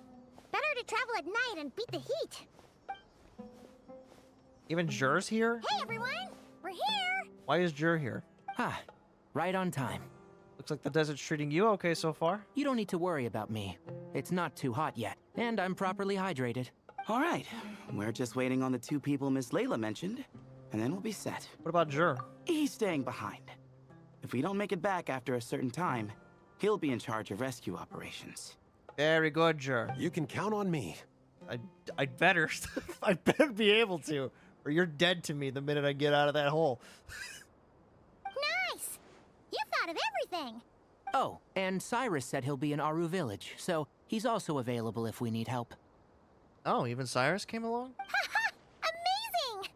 Having people to watch your back is making Paimon a lot less nervous. Did you get a good night's sleep, Layla? You better tell me yes. Yeah, I did. Okay, I'll After accept that. hearing about what happened, my advisor gave me some time off to rest. So, my studies are on hold for now. Then, does your advisor know you're back in the desert to investigate? Yes, but I was only allowed to come after I mentioned that General Mahamatra would be there too. Yeah, that's fair. That's fair. I wouldn't exactly send a student out there unless there was a security guard too. Quite the reputation you've got there, Sino. He's basically a bodyguard. What do you mean by that? What's that supposed to mean? Something wrong? You haven't said a word this whole time. Are you in a bad mood or something? No. Okay, what's wrong then? Being skilled with words also means being a good listener. I'm just reflecting on what you're saying. Oh, Hatham! Kaveh! Ha! Over here! Uh-oh. Darn it. I was just setting up a brilliant... He can tell when he's about to do something. Yeah. I'm sure you'll find another chance. Damn you both. Zyno's just like, damn you both. You're cucking me. The important thing is, our scribe and our renowned architect are here at last. High praise. But wait, why am I renowned and not him? He's just as famous as Sino, Dia, or Nilu. That just means your level of fame is even greater. How could a lowly scribe hold a candle to you? They're inflating his ego, I see. Lowly scribe? Please. All those strings you pulled to get those new books from the House of Dana? What do you call that? Borrowing. Anyone with an employee ID can do it. Uh-huh, yeah. The House of Dana bends over backwards for just anyone, does it? What kind of... Well, it depends on the books he got. Send a report to Lesser Lord Kusanali then. Let her know someone at the Academia is abusing their position. Hey! I never said abusing! Kaveh, it just... I'm gonna be real with you two. It just kind of sounds like you two want to fight. A lot. Impressive verbal sparring, as always. Yeah, I know. They're such little shits. I try to get them to stop every once in a while, but, I mean, it never works. Oh, hello to you too, Marak. Well, looks like your assistant is raring to go, Kaveh. What's this? This looks suspicious. Is it about to jump in? So, I say we get this show on the road. No sense delaying the inevitable. Let me scout ahead. No need. We're in this together, remember? Sure. This is the entrance, yeah? Yes. Perfect. Perfect. Then, if we're all set, let's get moving. Do we run into Nefer at some point? The cat sees Layla again. It's just like, wait, but I sent you back. Why'd you come back? Danger, quicksand, keep away. The unknown ruins. Ah, yes. My team. Let's be on our way, shall we?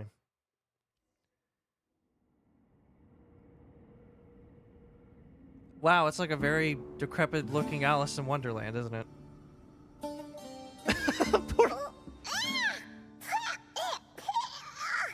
Paimon's mouth is full of sand! Ugh. So that's what falling into quicksand feels like? If this was quicksand, we would have struggled to breathe. No. I think this was regular sand, and we didn't sink into it. We fell through it. Into this place. That's a lot of sand. Agreed. In other words, sounds like a you problem, Paimon. Yeah, it sounds like a you problem. Ha ha, very funny. No, wait, Paimon's the only one. Ha! See? What? I'm the only one with sand in my shoes? Yeah, right. This place looks kind of familiar. Oh no! It's Nefer, it's the temple!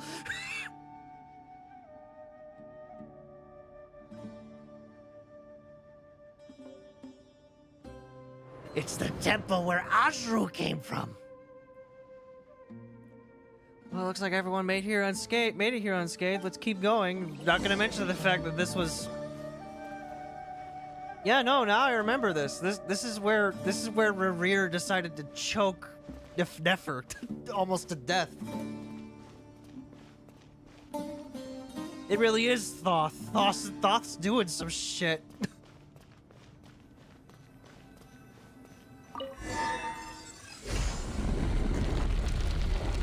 Where's a Toth? Thoth?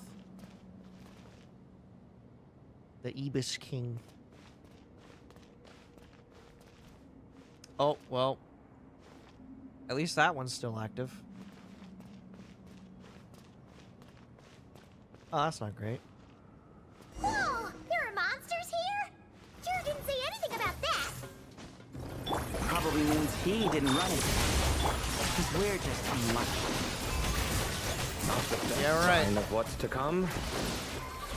He'll be fine. Let's just use up all our batteries, and we'll be golden.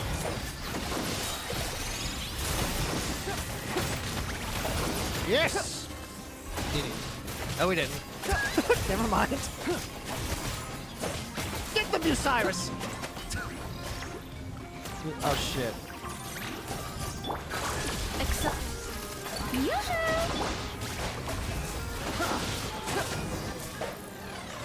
Ah, yes, my Halloween getup. Oh. Well, that was short-lived. Anyway. Ah, yes, this is the place.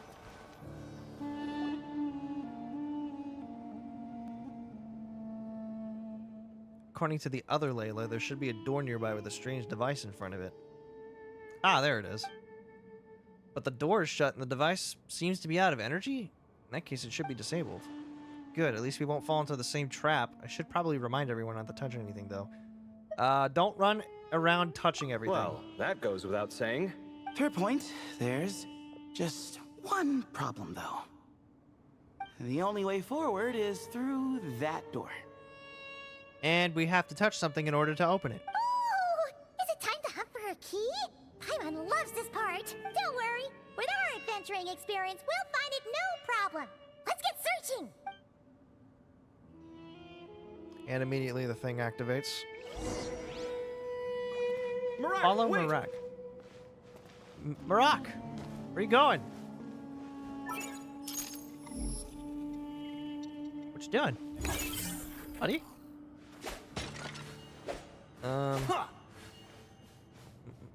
Marak?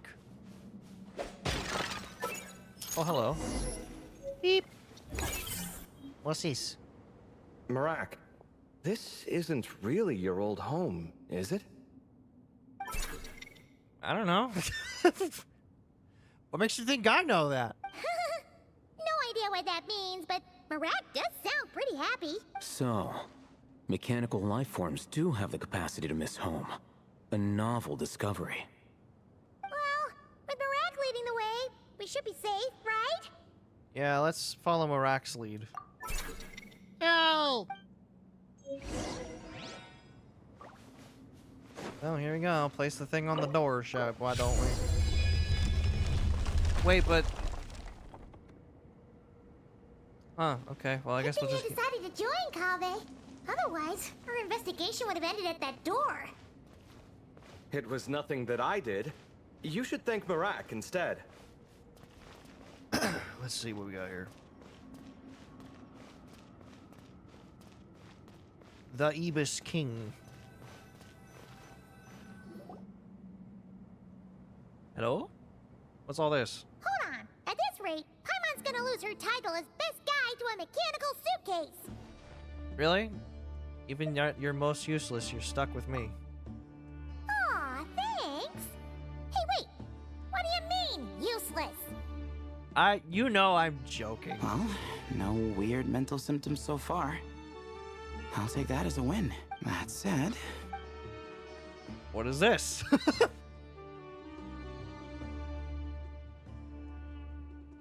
There are 3 doors here.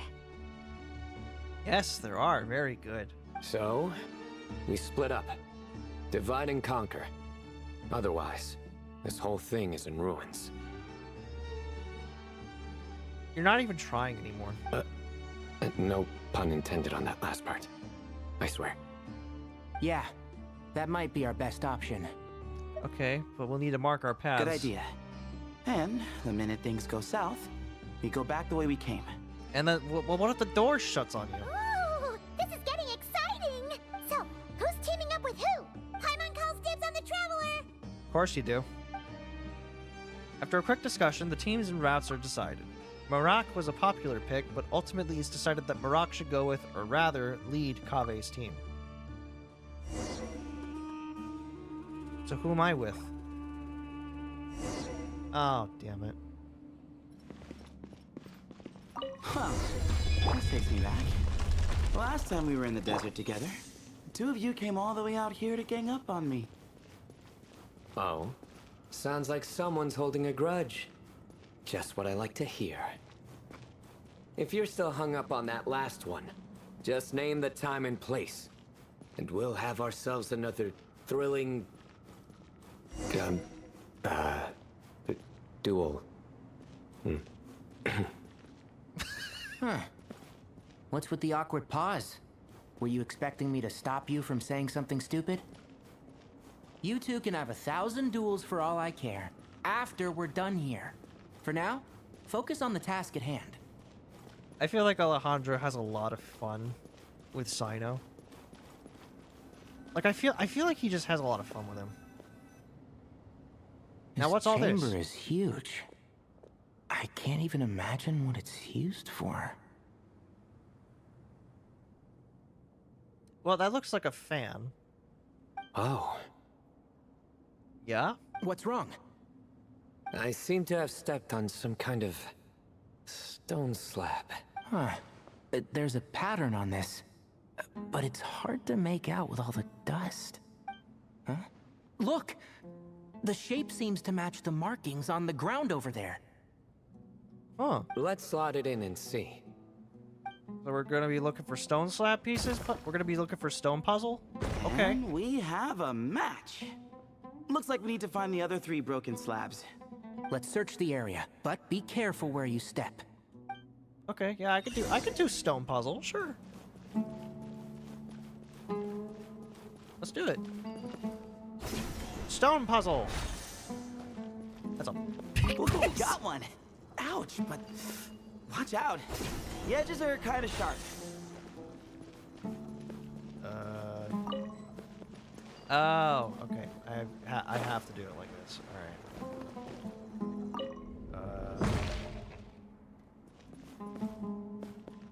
Well, that looks like a guy. I can already tell you that much. It looks like a dude so far. Got the 3rd piece. Lit. Huh. We just need one more. It looks like someone's talking to a... What are you doing here? You are not supposed to be here. My gods, it's a cat! Look, a cat. Could it be the same one Jer mentioned? I don't think we need to worry about startling him. He doesn't seem afraid of people. Yeah. If anything, it seems like he wants us to follow. But should we? We're still looking for puzzle pieces. Oh, okay. Why, hello, friend. How are you?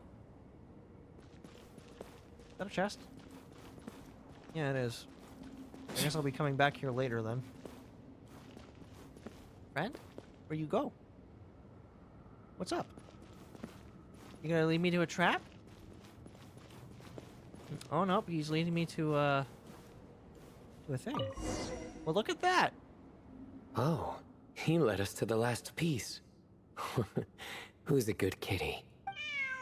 Not me. This kitty got claws. I never thought I'd hear you say something like that. You've clearly never heard how the professor talks to his tomatoes, then. What? Huh? Okay. All right, well, that's that. Now, we need to figure out how to get rid of all this dust. The fan. Behold, the great Vayu Viastra. I don't even think that was a pun. I think that was just... Be honest. You've been waiting to say that for... how long now? Just activate the mechanism. Please. Just activate it. God. Okay. So what, do I just like shoot it? Ha ha ha! I did it. Oh, it's 3 people. Huh. It worked. I'm guessing one of them is Hermanubis. It's a picture of... 3 Hermanubises? 3? That can't be right. The ears aren't vertical. Oh, true. And the lugs fall short. My hat is much better looking. A goat, an ibis, and a crocodile. Ooh. Oh, wow. Our botanist knows more than just plants. Riveting observation. Very good, Sino. I was just thinking. These 3 figures look a lot like the 7 pillars of King Deshret. Yeah, but what's the cat? Anyone else noticing the cat? That's right. These are our colleagues. Our what now? Our what? Huh? You sure about that? Just kidding. But what I meant by that is these were Hermanubis' colleagues back then. The middle one is the Goat King Harashef, Minister of Ministers, the god Amun's most trusted chancellor. Records say he was the deputy king of the Desert Sands, chief among the 7 pillars. The crocodile. Someone even more impressive than Hermanubis? I wonder if that ever got his goat. I need you to stop. Sino, we've now reached a point where I want you to stop. You have the power to stop him. Stop him. Sorry, couldn't resist. No, you aren't. Oh no, he's becoming Steve! Okay, that was a good one. Wait, really? I've got so much more where that came from. Oh, thank God, finally, someone who I can tell jokes to. Where were we? This is Sobek, the Crocodile King. Oh, Sobek. Captain of captains. As the name suggests, he was a valiant commander and had dominion over all weapons of war. Huh. And finally, this is the Ibis King Thoth, scribe of scribes. Your memory's pretty impressive. I bet you're almost as good as me at memorizing cards. A scribe. Did he manage archives then? Like Alhaitham? Wait, that's all Alhaitham does? I never knew being an academia scribe was such a cushy job. Damn, I'm living out here in the desert and he's living life. Well, that's how his friend put it, anyway. But it does seem like he has a lot of free time. Well, I don't know much about the academia, but I'm sure the Ibis King had more responsibilities than that. The temple's records say he represented the wisest aspects of King Deshret, inventing the desert script and arcane arts at his king's command. He must have been quite the impressive man then. Or creature, depending on how you look at it. Still, why are these 3 the only ones represented here? What about the other pillars of King Deshret? Well, isn't it possible that literally these 3 were the ones who created that city? Maybe because the 3 of them were extra close? Huh. Kinda like us.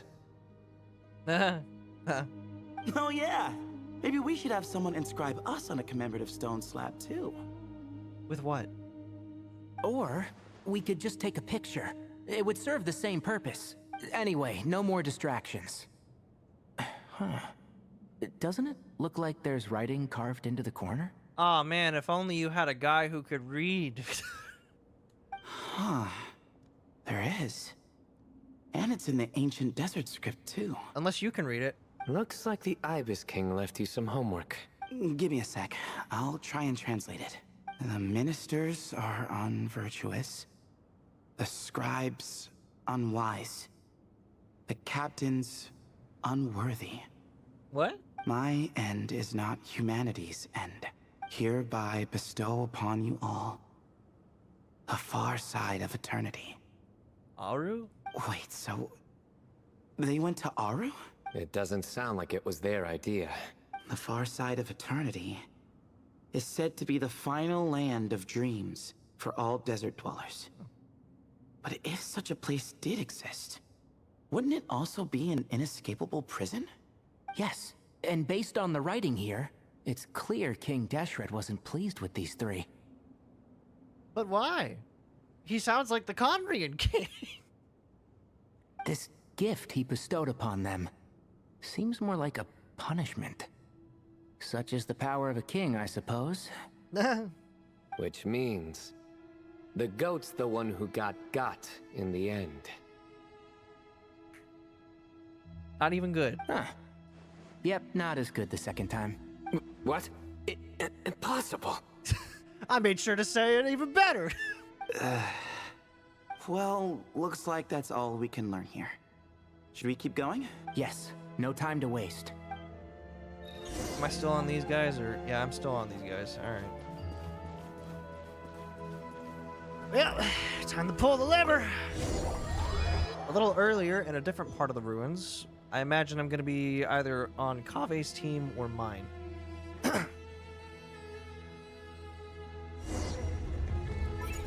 Oh, yep, here we go. Oh, okay. Cool. Jeez, who knew a suitcase could be so fast? Marak is nothing like this when it comes to housework. Hey, wait up! Marak, wait! The scout's job is to take the lead.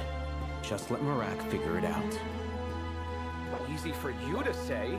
I'll be the one doing the repairs if something happens. Is there a way to go Why into don't the... you go scout ahead then? When I think of a comeback, I'll let you know. Is there a way to, like... Oh, I'm gonna turn Marak myself up a little stopped. bit. Wonder why. What is it? Found something? Looks like something covered in sand. More puzzles. Let's get it out then. We're dealing with Egyptian Riddler today, I Oh, guess. it's a stone slab. Good job, Marak. My god, we really are just dealing with... we're dealing with Egyptian Riddler. Let's take a look. Huh. Looks like this part of the picture goes... over there? Huh. Another puzzle piece. Why am I not surprised? The puzzler.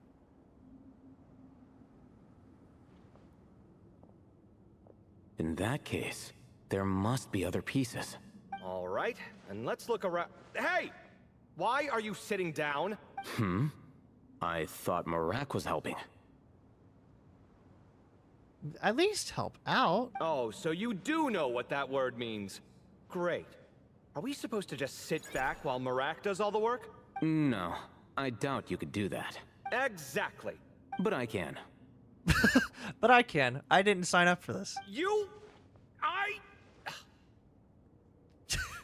One of these days, to the moon, I'll hate them. It's okay, we don't need them. See? It's all coming back to me. How insufferable it is to work with this no-good, do-nothing... We could be more efficient, I agree. I'll work on this piece. You take care of the rest. Okay.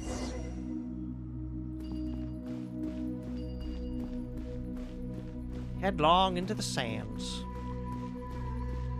Well, here's one. You want to dig this one up, buddy? Please? Found one! Mother.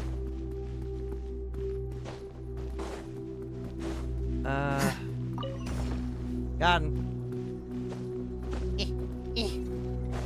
Wait! Friends! Cease! Good teamwork. Now what? We don't have an electro. Looks like we found them all. The pieces fit together like a glove, but we can't see what's on them.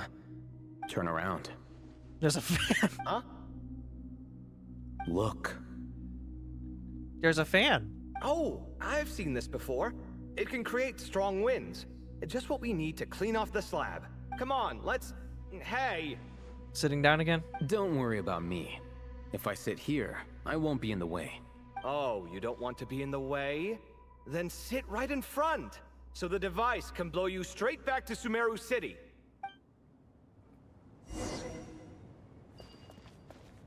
But how do we plan to turn it on? Yeah. Okay.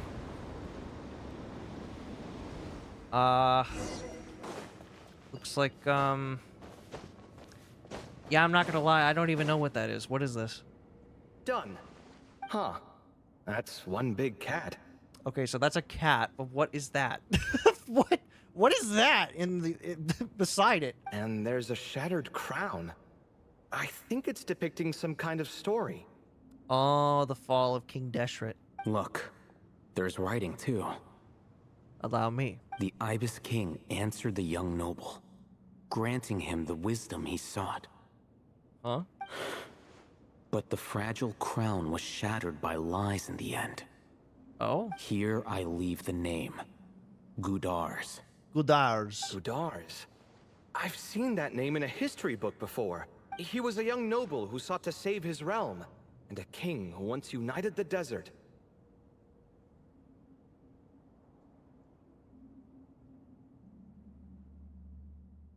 Okay.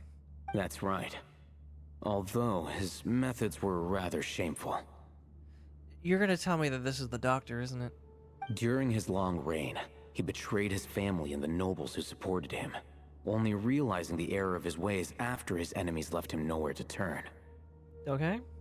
But by then, it was too late. Seems like a common occurrence across history. Yeah, it happened in Conria, now it happened in Sumeru. Different people, same mistakes. It's an inevitable pattern, destined to repeat itself. Yup.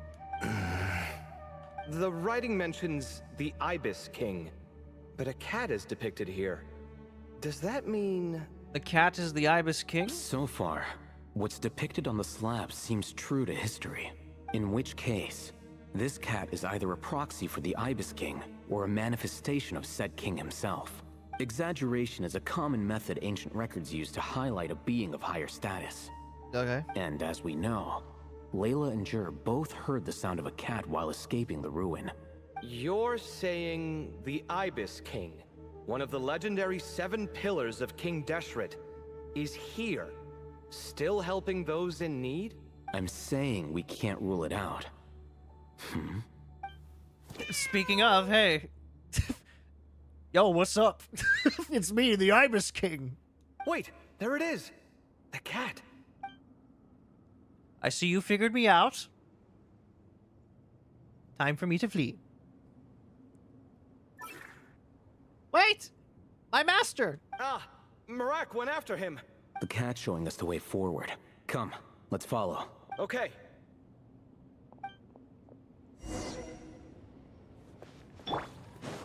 Yeah.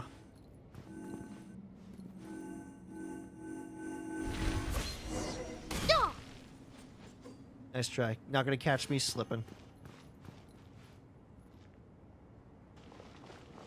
Where are you going? Marak! Wait! Huh.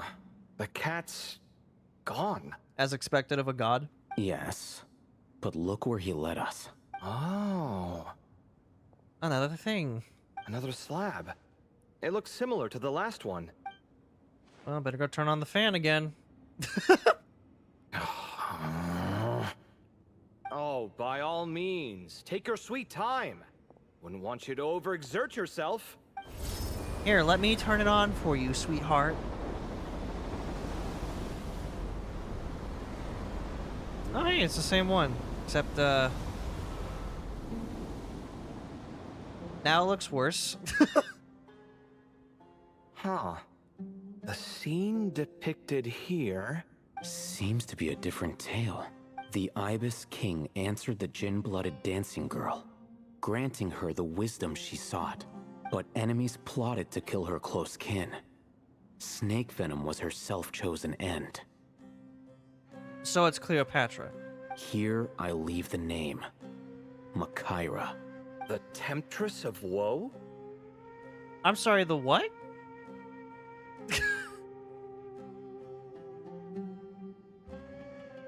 Makaira, the Temptress of... Have I heard that name before?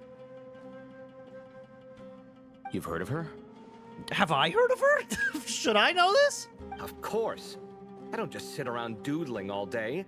She's mentioned in tons of papers about the desert. As I recall, she was given as a gift to the tyrant king of Gurabad, and later seized the opportunity to kill him. Uh-oh, Marak doesn't seem too happy about that. After getting her vengeance, she reigned as queen for many years, until her enemies attempted a coup, and she took her own life. Jeez. That's more or less the version I've read as well. It seems this queen also had dealings with the Ibis King. That can't be great. For never. Yeah, I'm starting to find this whole granting wisdom business a bit concerning. I mean, considering how Gudars and Makaira ended up, it might not have been a good thing. But at the same time, if the cat guiding us is linked to the Ibis King, then he doesn't seem like a villain either. And what makes you say that? You know, Khonsu in Marvel was a pretty good guy too until he wasn't.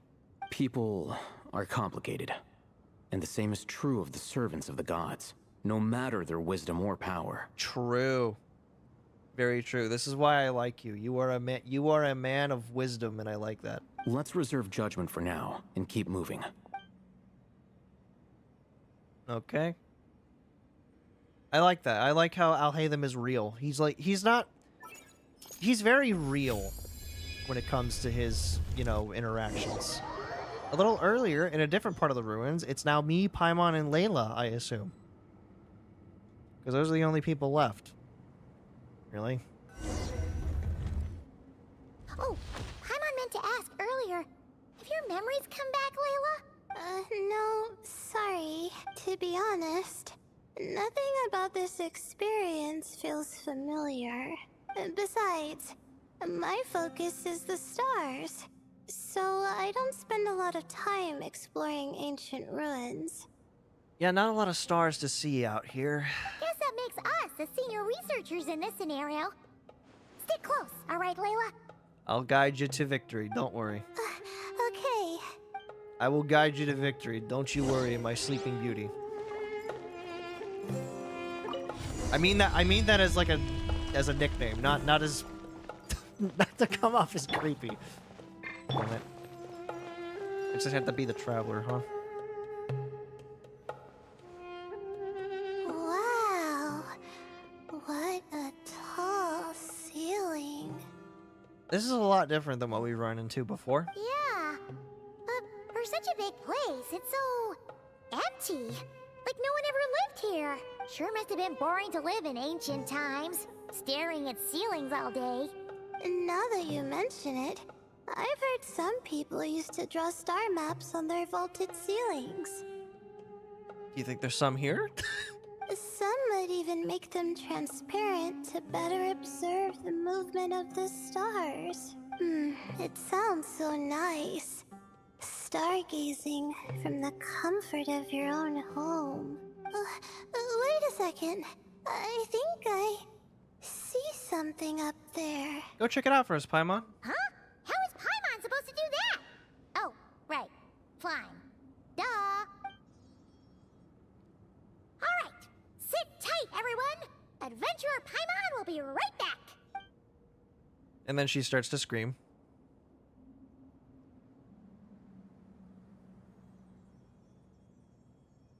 Okay.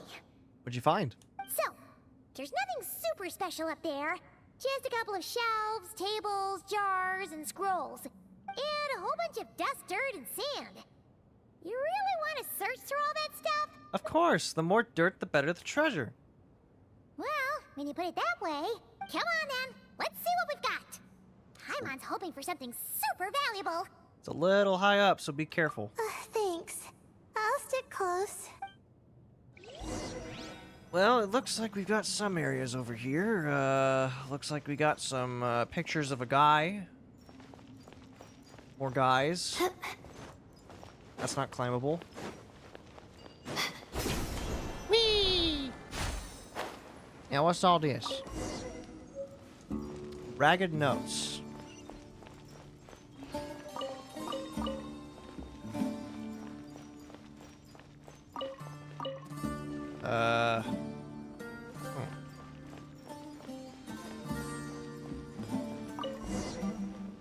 More ragged notes. Whee! More ragged notes and more ragged notes. Discuss with your companions on what we found, okay? I think that's everything. Most of the documents are in the ancient desert script, except these ones. These seem old as well, but the handwriting makes them stand out. Are there dates on them? Right! Let's arrange them in chronological order before we read through. How would you tell the dates? Sort through them. Okay.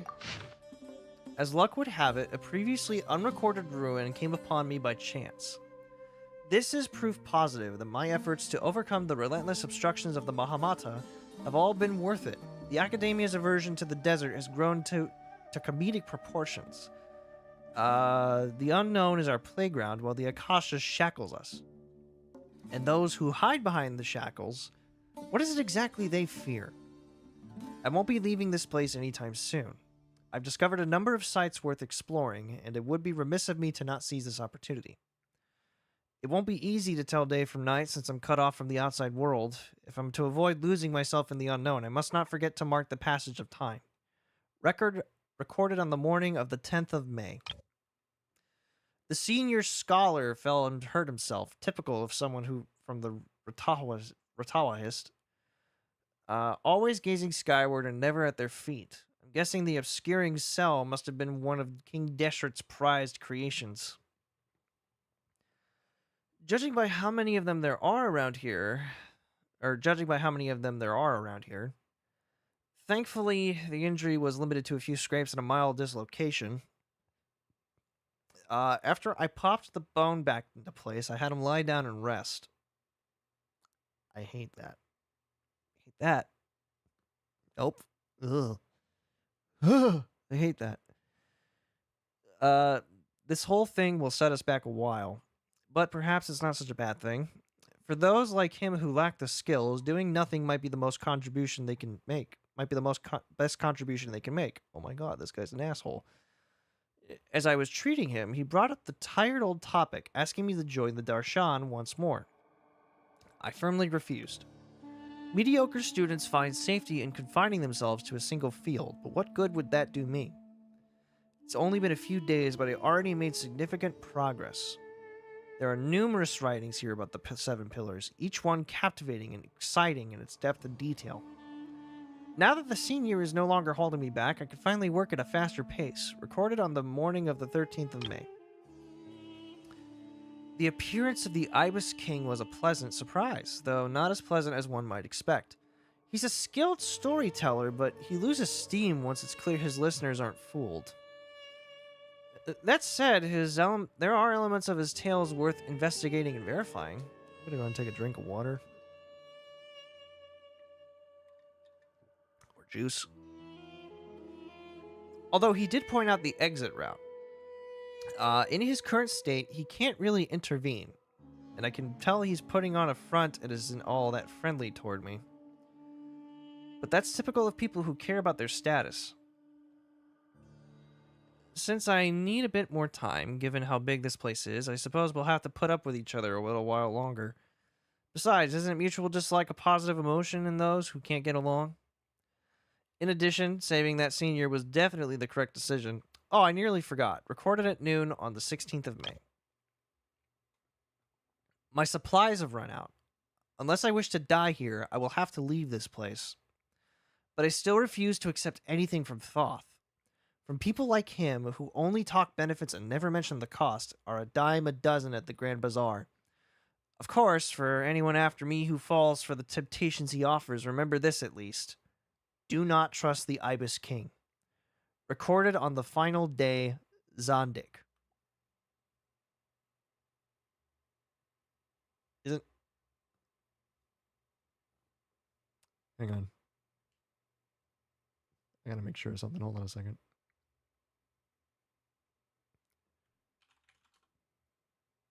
Give me a second. give me just a second.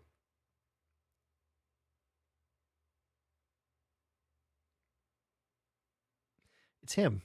It's the doctor. The doctor wrote this one.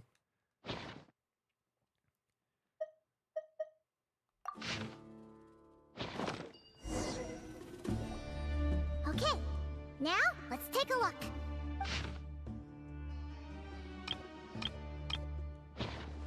Seems like the notes of someone who was trapped here.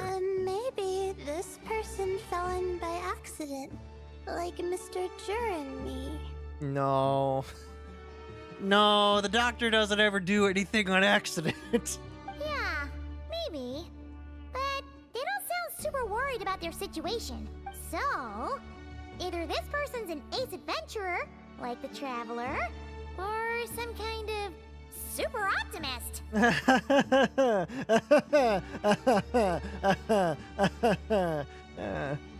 An optimist, huh?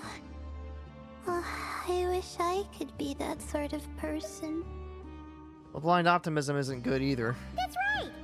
You're detailed and passionate. Yeah, you got your own Qualities strengths. for an adventuring buddy. This optimist seems super obsessed with exploring every corner of this place. That could have gotten them in big trouble for all we know. Well, I appreciate the compliment. It's almost magical how words like that can make you feel like you can do anything. How old is the doctor? I only wish that magic could last a little longer. Until I figure out my new study topic, at least. Let's keep reading. Oh, looks like you were spot on, Paimon. See? Told ya!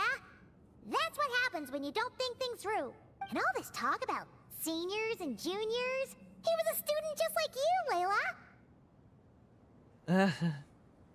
Oh, he was a student, alright. Whew, he sure talks a big talk for a student, though. You'd think he was some kind of old scholar instead. Have I mentioned that I have a scholarship? Have I mentioned that I'm a scholar? Huh. What is it? Did Paimon say something wrong? No, not at all. I was just thinking, and this might sound rude, but the way this person speaks is just so... Cold? Unfeeling? Uncaring? Doesn't seem like he gives a shit about anybody? You noticed too. I mean, it's good that he helped treat his companion's wound, but it didn't seem like it was out of kindness. More like he was looking out for his own self-interest, or thought he could get something out of it.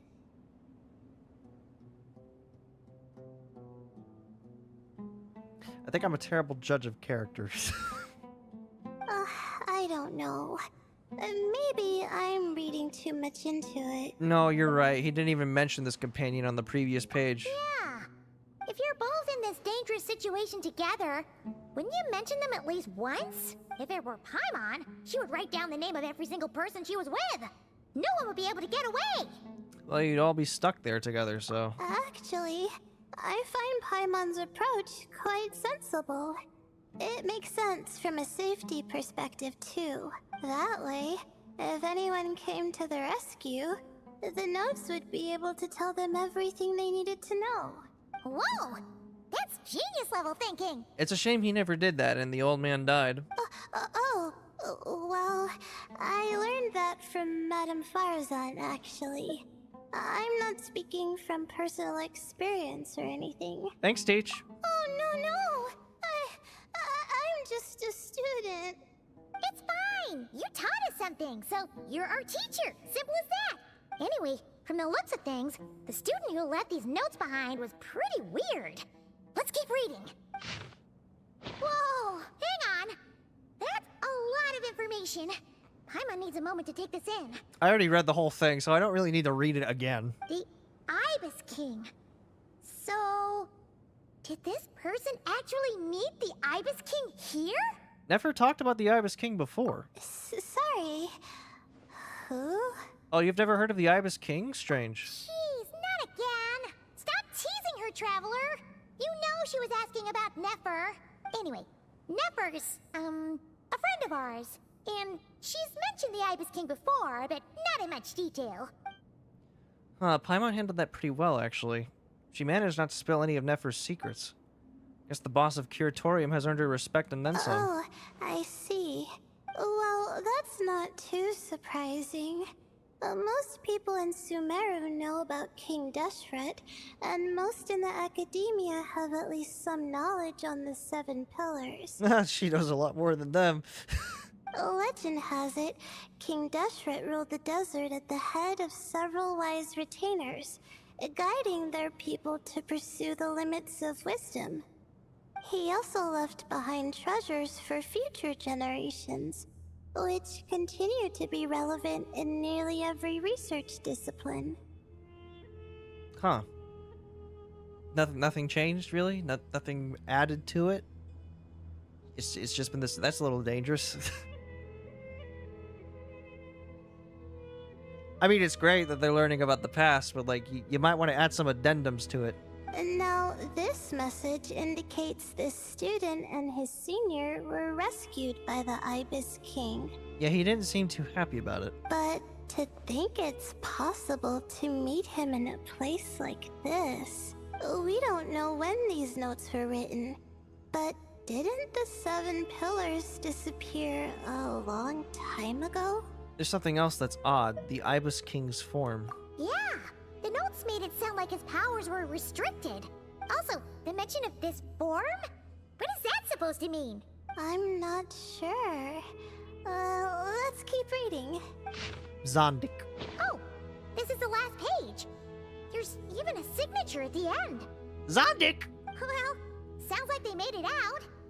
Guess it was a happy ending after all. I hope so. Wait. I don't. But it says, the Ibis King cannot be trusted. Huh. Our friend said something similar. That the Ibis King was a liar. And the notes did make it seem like something wasn't quite right with him. Maybe he wasn't one of the 7 pillars at all, but some kind of con artist. 1,000 apologies, Eminent Lord. Paimon meant no offense. Great, Ibis King. If you heard that, Paimon didn't mean it. Please forgive her. Don't trap us here. I think Paimon raises a good point. Let's keep our guard up just in case. Alright, I think that's all the clues around here. How about we... What are you guys doing here? Oh, it's Marak. That means Kaveh and the others should be around here, right? Hello? Anyone up there? Can you hear us? Yes, hello, Kaveh. How are you? Yeah, we can. You know, sound travels just fine in an empty chamber like this. You don't have to shout. Of course, if you're shouting to express your excitement at being reunited, by all means, pretend I never said anything. Yelling like this is kind of exhausting. Come on, let's head back down. Guys, we've learned some stuff. Zondik. Hello. I can't believe the doctor's involved with the Ibis King. You gotta be fucking kidding me. I mean, of course he is, but like, come on.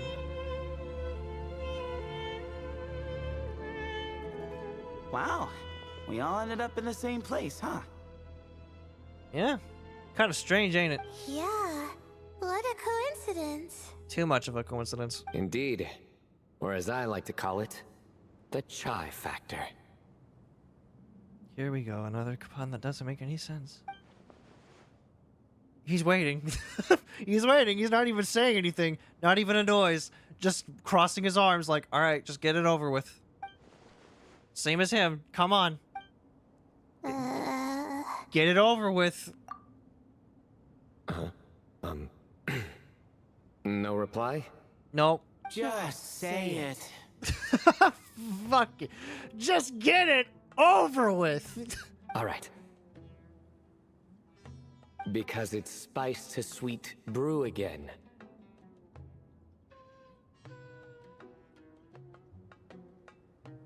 How many jokes do you think Alejandro has under his belt? Does he just have a dad joke book? Like a really bad dad joke book?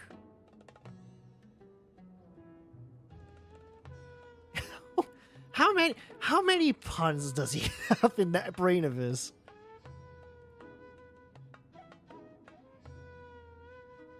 Oh, What? hey, that's a new version.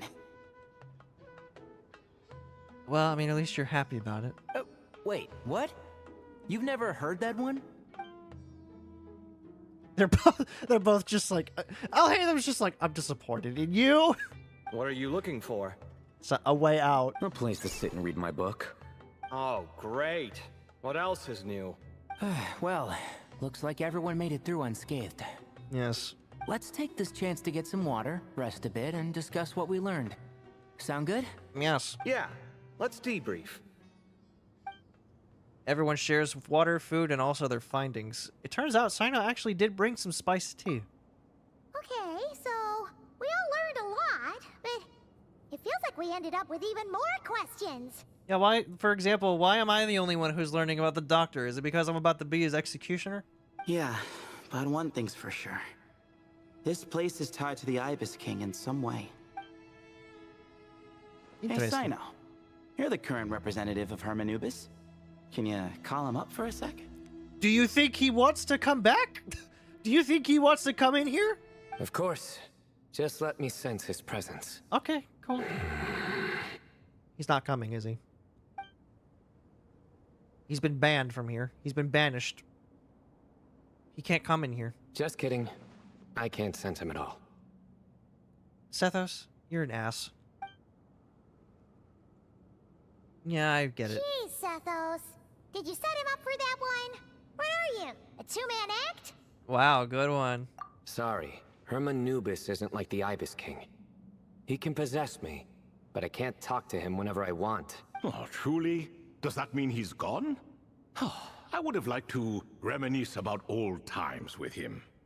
What the fuck? Ibis King? The cat! It spoke! My god, it's Garfield! It speaks! It's like that terrible movie about the talking cat. You can talk? Of course it speaks. In fact, it is not an it at all. You do me a great offense. How dare you? I will have you know that most of my stuff is what you are learning, you little shit. Say that to my face, I dare you! My apologies. Esteemed cats. Sir? Hi, Dad. Oh, this little contraption is still here. Contraption? No, this is Marak. Which means you do his assistant a great offense. And you will do us a justice, and you will do us a great justice by referring to him as his name. Thank you. Huh? Well, I didn't mean... Well, I apologize. I love this guy. I wasn't referring to this Marak, but rather the thing that operates it. King Deshret was quite partial to it. What? I have forgotten what it was called. It must have had an official name, albeit in the old tongue. Even if I did remember, I would need to translate it into modern language. Uh-huh. So how are you doing? Ah, it's not important. Marak's a fine name. Even better than the original, if you ask me. Who thought of it? And the remodeling, quite well done indeed. This Marak looks much happier in its current form. So we moved on from the cat could talk pretty quickly. We moved on from the cat is talking to us pretty quickly, I'd argue. But then again, we have met a few talking cats in our life. Matter of fact, we met two. One in Fontaine, one in Inazuma. So honestly, you know, there's probably a talking cat in every nation. Let's be real. Oh, and the components should have model numbers written on them. You can look them up if you're curious. Okay. This cat talks a lot. I could see why it only meowed before. Quite the one-sided conversation. Is this what the Ibis King was like? He seems quite eloquent. I wonder if he plays cards. He doesn't. I can guarantee you that. Ha! I knew Marak was a great name. Go me. Alhalim, anything to add? Let's see. What page was I on again? Should have brought a bookmark. I love this. I love this event so much. That all went over Paimon's head. So when the notes mentioned something being off with the Ibis King, it was because he was in the form of a cat. Hello, Thoth. Hello, indeed. For you to know my name? Yes, I was not mistaken. You are special among your companions. It's a pleasure to meet you. But you are all guests. It is only proper to invite you in. Come then, this way. Right this way. Okay. So why do you take the form of a cat? I thought you only take the form of a bird and a baboon. Okay. I'm here. Now what?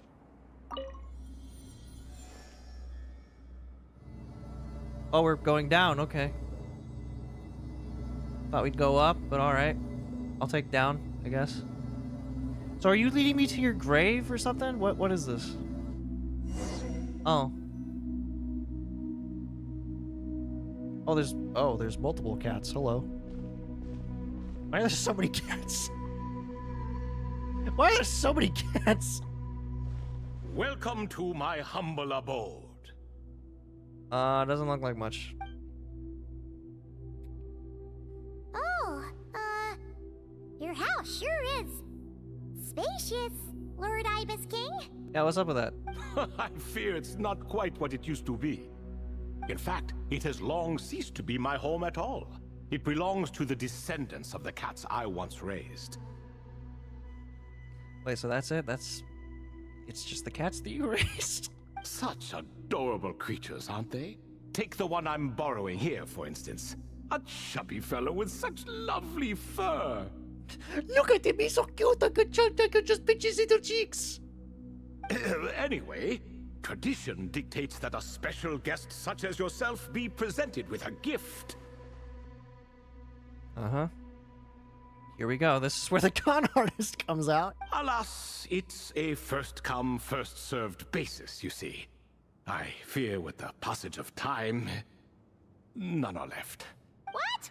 So the treasure's gone already? Yeah. Treasure, you say? Not an inaccurate description. You talking in a literal sense? Yes, and no. No, there's only yes or no. You can't have both. I have the power to grant gifts inaccessible to the masses. The only requirement is answering a question. Not a bad deal, yes? I don't like this. Of course, my questions were given unto me by King Deshret, who in turn received them from the Mistress of Flowers. There are 3 and no more. What causes our rise and fall?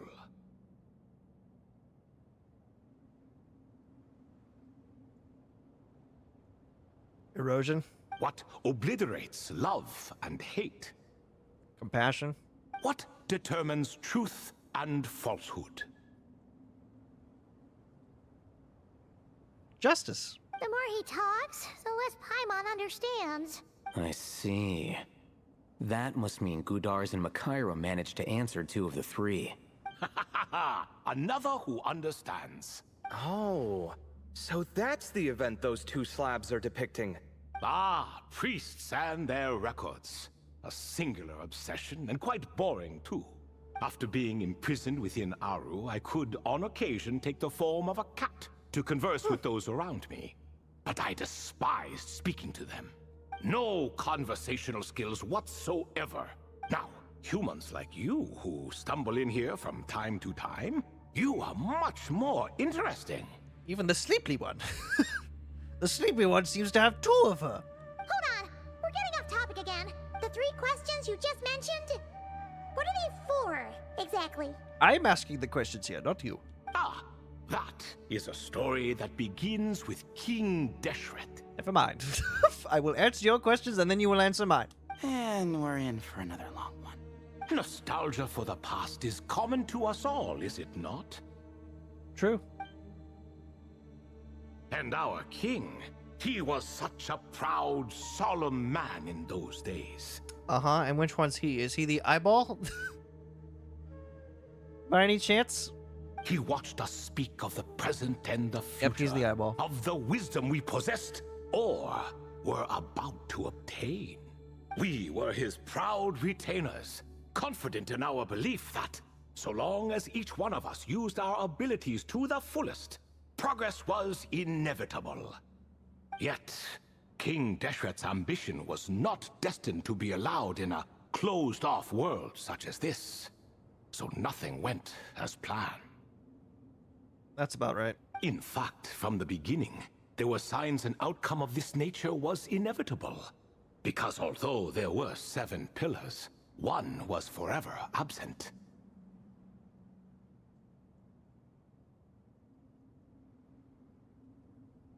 Well, I mean, I do see 2 of them that I don't recognize. Al-Ahmar would insist the Dendro Dragon Sovereign was one of us.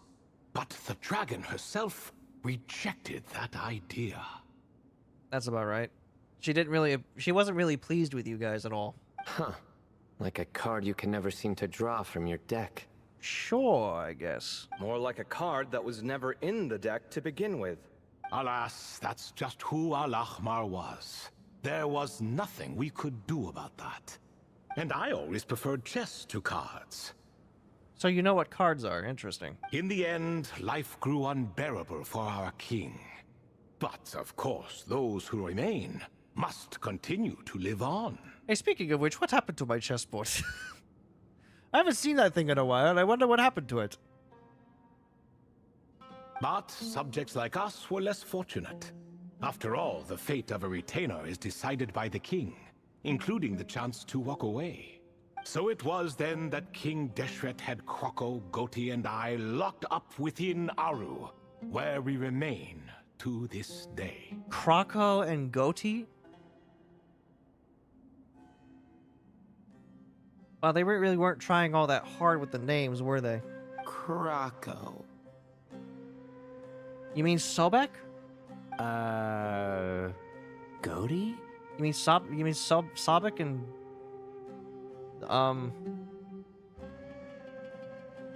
who's the ram god in Egyptian mythology again? Is there a ram god? Is there a ram god?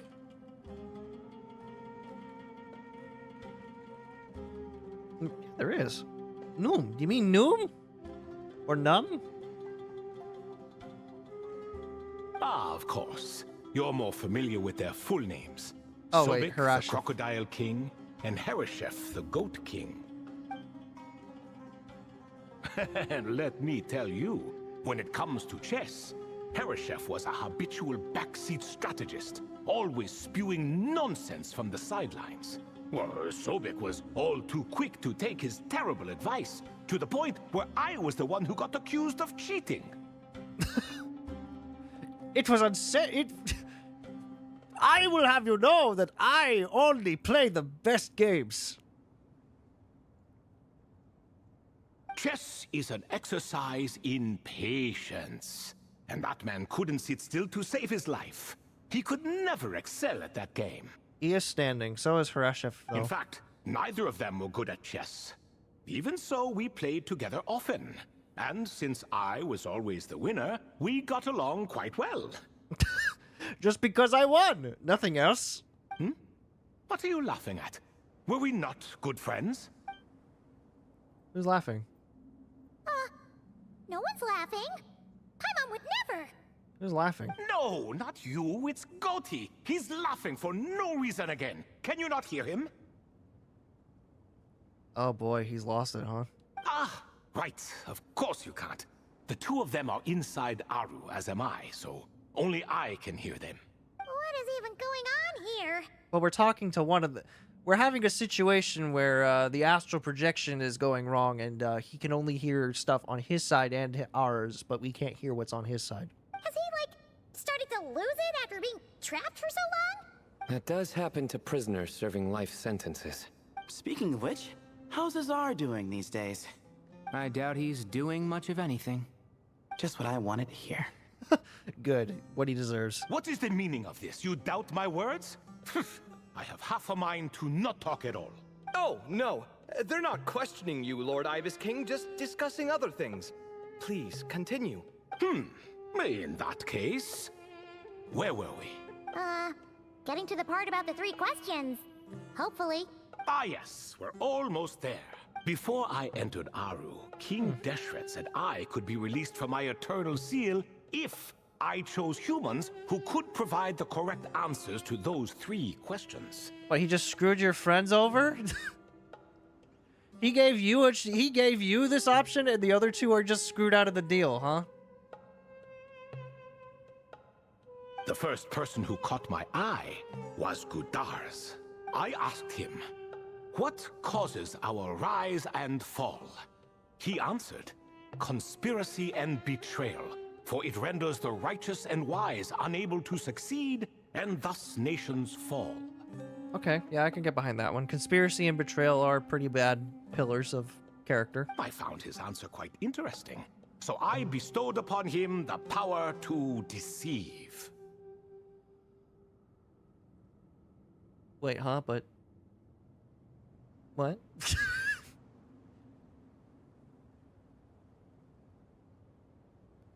The second human I chose was Makaira. I asked her, "What obliterates love and hate?" She said unto me, "I have nothing left to lose.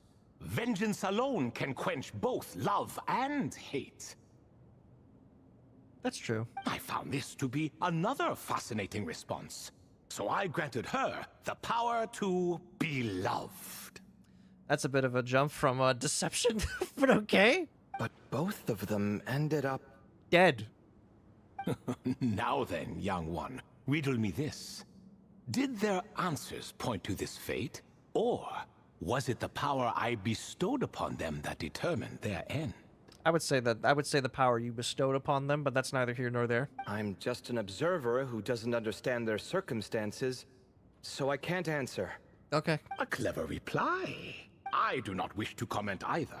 It is all in the past at this point. My only wish was for their answers to be acknowledged by King Deshret's rules, and bring me one step closer to freedom. As for the final person, her fate remains to be seen, so I will not reveal her name. Never.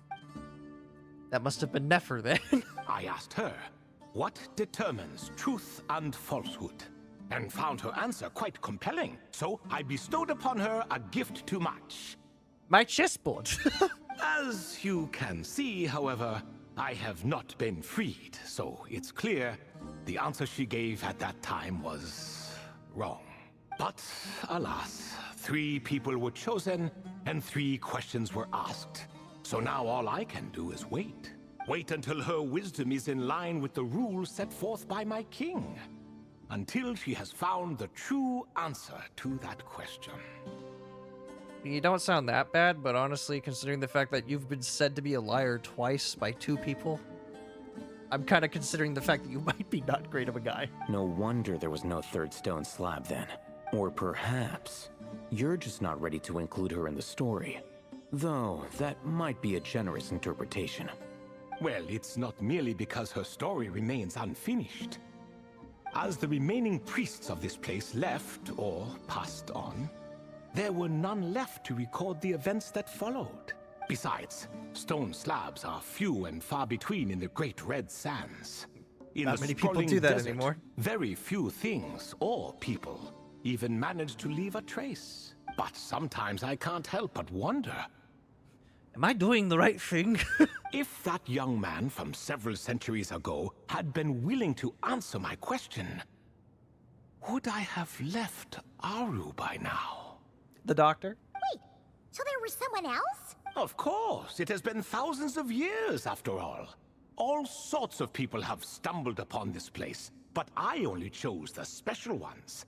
That young man had such a singular intelligence, though his companion, by contrast, was rather average. Wait, could that have been... The author of those notes we found? The student named Zondik? Zondik. Ah, yes, I think that was his name. In There he truth, is. I was unsure whether I should grant him my third remaining gift. He was, of course, exceedingly clever, but he was also mistrustful and narcissistic in equal measure, and there did not seem to be a line he was unwilling to cross. Yeah, that sounds like the doctor. Too much power could be dangerous in the hands of someone like him, so I found myself rather relieved when he declined my gift. Oh, he turned you down? Did he give a reason? He said I was a liar. Can you believe that? He called me a con artist. Yes. He said he didn't need it. Yeah, that sounds like him. I still remember the look in his eyes. Nothing stood out per se, and still I could sense contempt and disdain radiating from his gaze. I could not give an exact reason, but on instinct I just knew. It would not end well to get close to a man like that. So, I tricked him. What? Stick close to your companion, I said. Only the descendants of Tuletula can come and go as they please. Leave him behind, and there is no escape for you. So, does that mean his companion wasn't a descendant of Tuletula? Oh no, that part was true. The lie was in the other half. Anyone can enter or exit this place. There are no restrictions. And he figured that out pretty fast. I saw that his companion was exhausted and was concerned Sandik might leave him behind. Or worse, that some other accident might befall him. So I made up an excuse to prevent Sandik from going a step too far. Oh, and speaking of, Sandik's companion had the same blue hair and pointed ears as you. Come again? Papa? Wait, does that mean Layla's also a descendant of Tuletula? How many people are a descendant of Tuletula? Indeed. When Hermanubis founded that city, he took in many who had nowhere else to go. Today, their progeny are scattered to the four winds, and indeed are far more numerous than I could have imagined. So the person you protected could have been my ancestor. She's just standing there thinking, God, how can this guy be how could this guy be a jerk? I don't understand. Yes, yes. You're very welcome for that. Now you're going to free me, yes?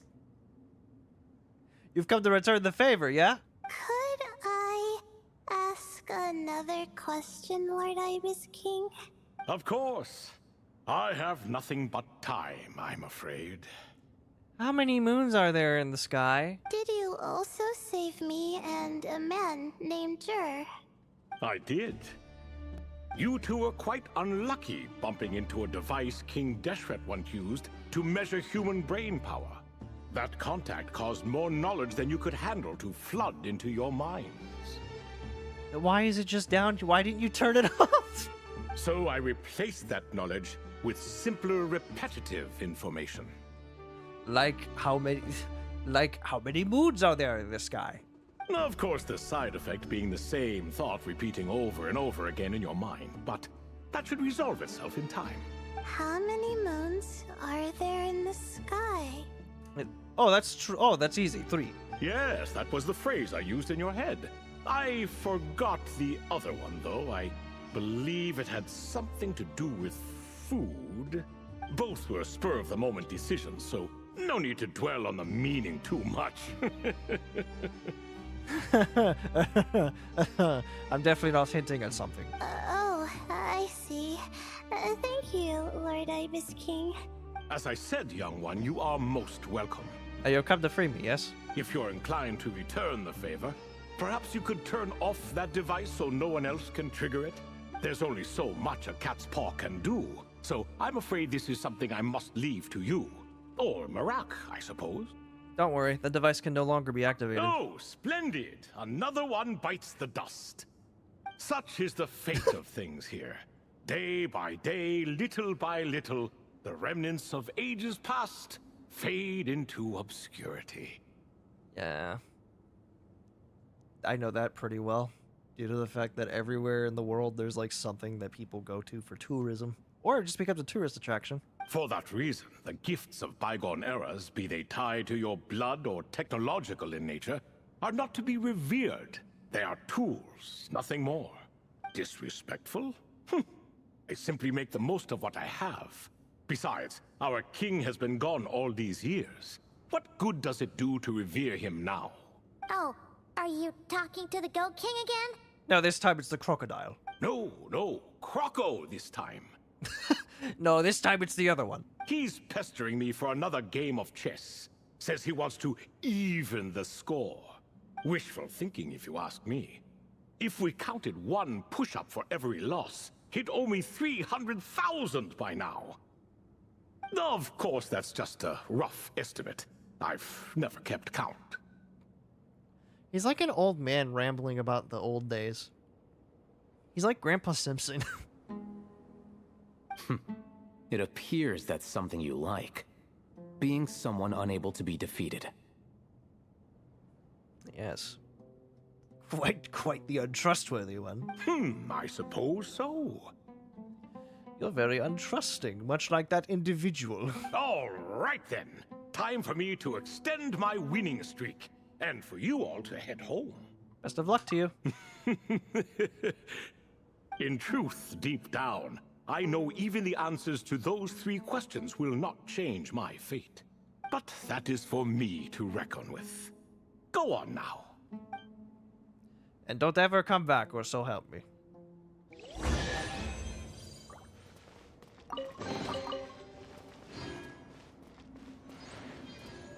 I feel like we're going to be coming back at some point.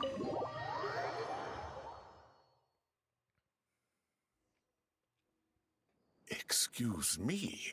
Do you even know what time it is? I've harvested 3 crops of tomatoes while you've been gone. Oh, well, poor You're you. exaggerating, Professor. I'm making a point. There's a difference. The sincerest apologies for keeping you waiting, Professor Cyrus. Our mistake. Please accept our apology. See, that's what I call manners. Now, are any of you hurt? Nope. Nope. It went way smoother than we expected, actually. There's a fire over there. I presume the investigation is complete then. Come, tell me all about it. You tell Cyrus what happened. You especially tell him about the Ibis King. Oh my, did you look out? If you've read the work from the Vahumana Dashan, you would know that the Ibis King is, well, let's call it a mixed record. Where one tells the truth, the other a lie? Perhaps he softened up a bit in his old age, and that's why he chose to help you. Or perhaps he just didn't have a good enough reason not to help us. How dare you! He's my master! See? Marak agrees. How do you even know that's what Marak meant? That could have just been a happy noise. In any case, there's a lot to be happy about. We figured out what happened to Layla and Jur, and there were some unexpected takeaways too. Yeah, I never expected to learn about my ancestry. Yes, about the Zadik. I've always thought of myself as just an ordinary student. I never would have even considered something like that could be true. Come to think of it, our ancestors might even have been friends at some point. Huh. Yeah, that's true, actually. A lot of you could have been friends at some point. Huh? You're right. Maybe I should take a trip back home to see if I can find any records about that. Where is your home, actually? Oh, I was just throwing that out there. I wouldn't want you to go to the trouble. It's fine. My advisor gave me a break, and I still have a few days left, so... Oh, wait. My study topic. I haven't made any progress at all. No. I need to focus on that instead. One thing at a time, Layla. Right. Couldn't you help her, Professor? Huh? No, I could never. Me, you say? I'm from the Spatamar Darshan, and I don't think that Nephis or Zahahadi researched the stars. All I have to offer are my homegrown tomatoes. Although I suppose it's not impossible. I can ask a few old friends to recommend some interesting topics. I know some people, perhaps. You really don't have to. It sounds like a lot of work. Just accept the praise. Just accept the help. Hardly. A few passing questions while we water the plants? It's no trouble at all. Thank you so much. Of course. Now it's getting late, and you all must be tired. Let's wrap things up here. Some say desert nights are the sun taking mercy on us after the heat of the day. So, let's leave while she still feels merciful. I feel like there's more. Or I could be wrong and this could be it. Is it? What say you?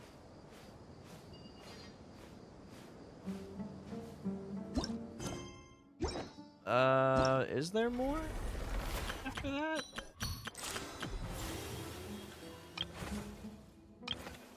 No, that's it. But Nefer. But Nefer.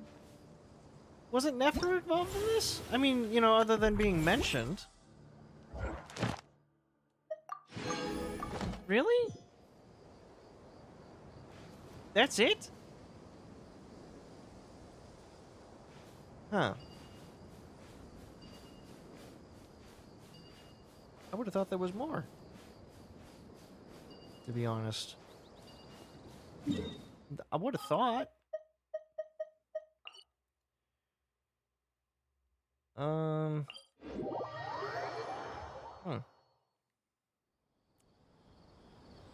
Well.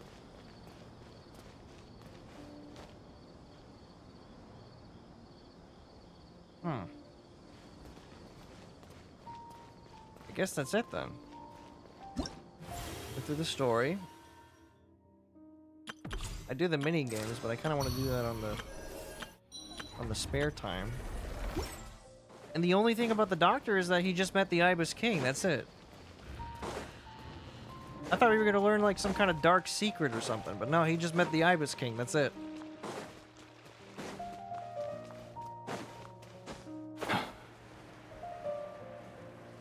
Well,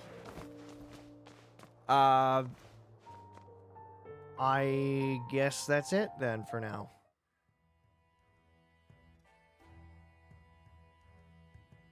Well, I was kind of hoping that'd be a little longer, but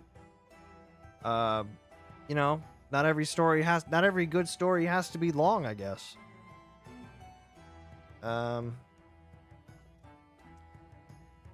So before we end things off,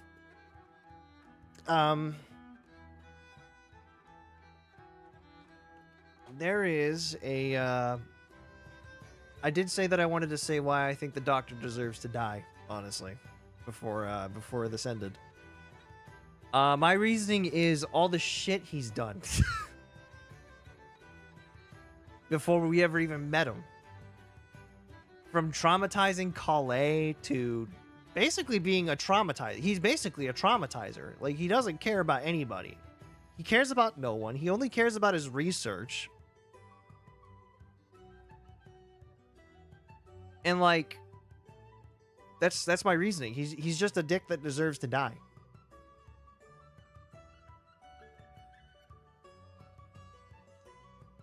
To the point that he traumatized somebody.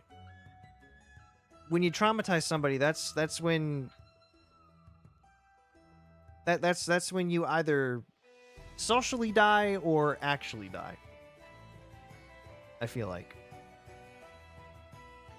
Some cases it's mostly socially die. Doctor's case, he needs to die because, you know, he's actually doing like terrible experiments.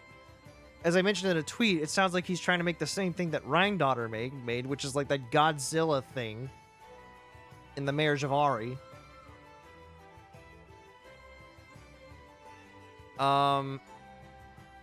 So I'm gonna see if I can stream tomorrow as well, but I'm not sure how well that's gonna go, considering the fact that we're having a bit of a monsoon week this week in terms of weather, which could affect my my internet and power pretty severely.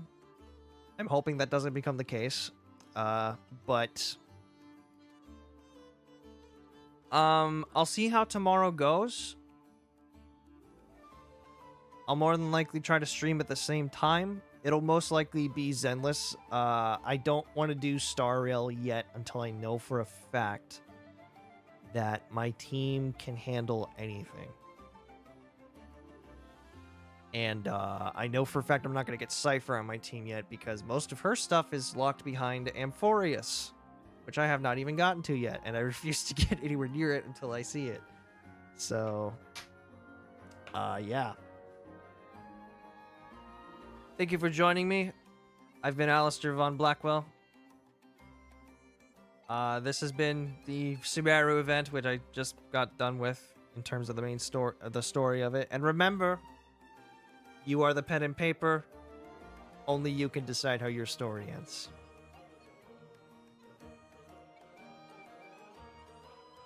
Maybe I should figure out if I can actually send people somewhere else. Can I?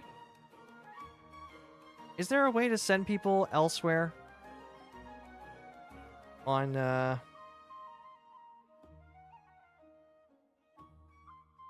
No, there is not. Or at least if there is, I haven't seen it. Hey, YouTube, come up with a system to send people elsewhere so I don't just, like... so I don't just, like, have people just sitting there waiting for the next one. Anyway, I've been Alistair Von Blackwell. See you guys later. More than likely tomorrow. On another Zenless Zone 0.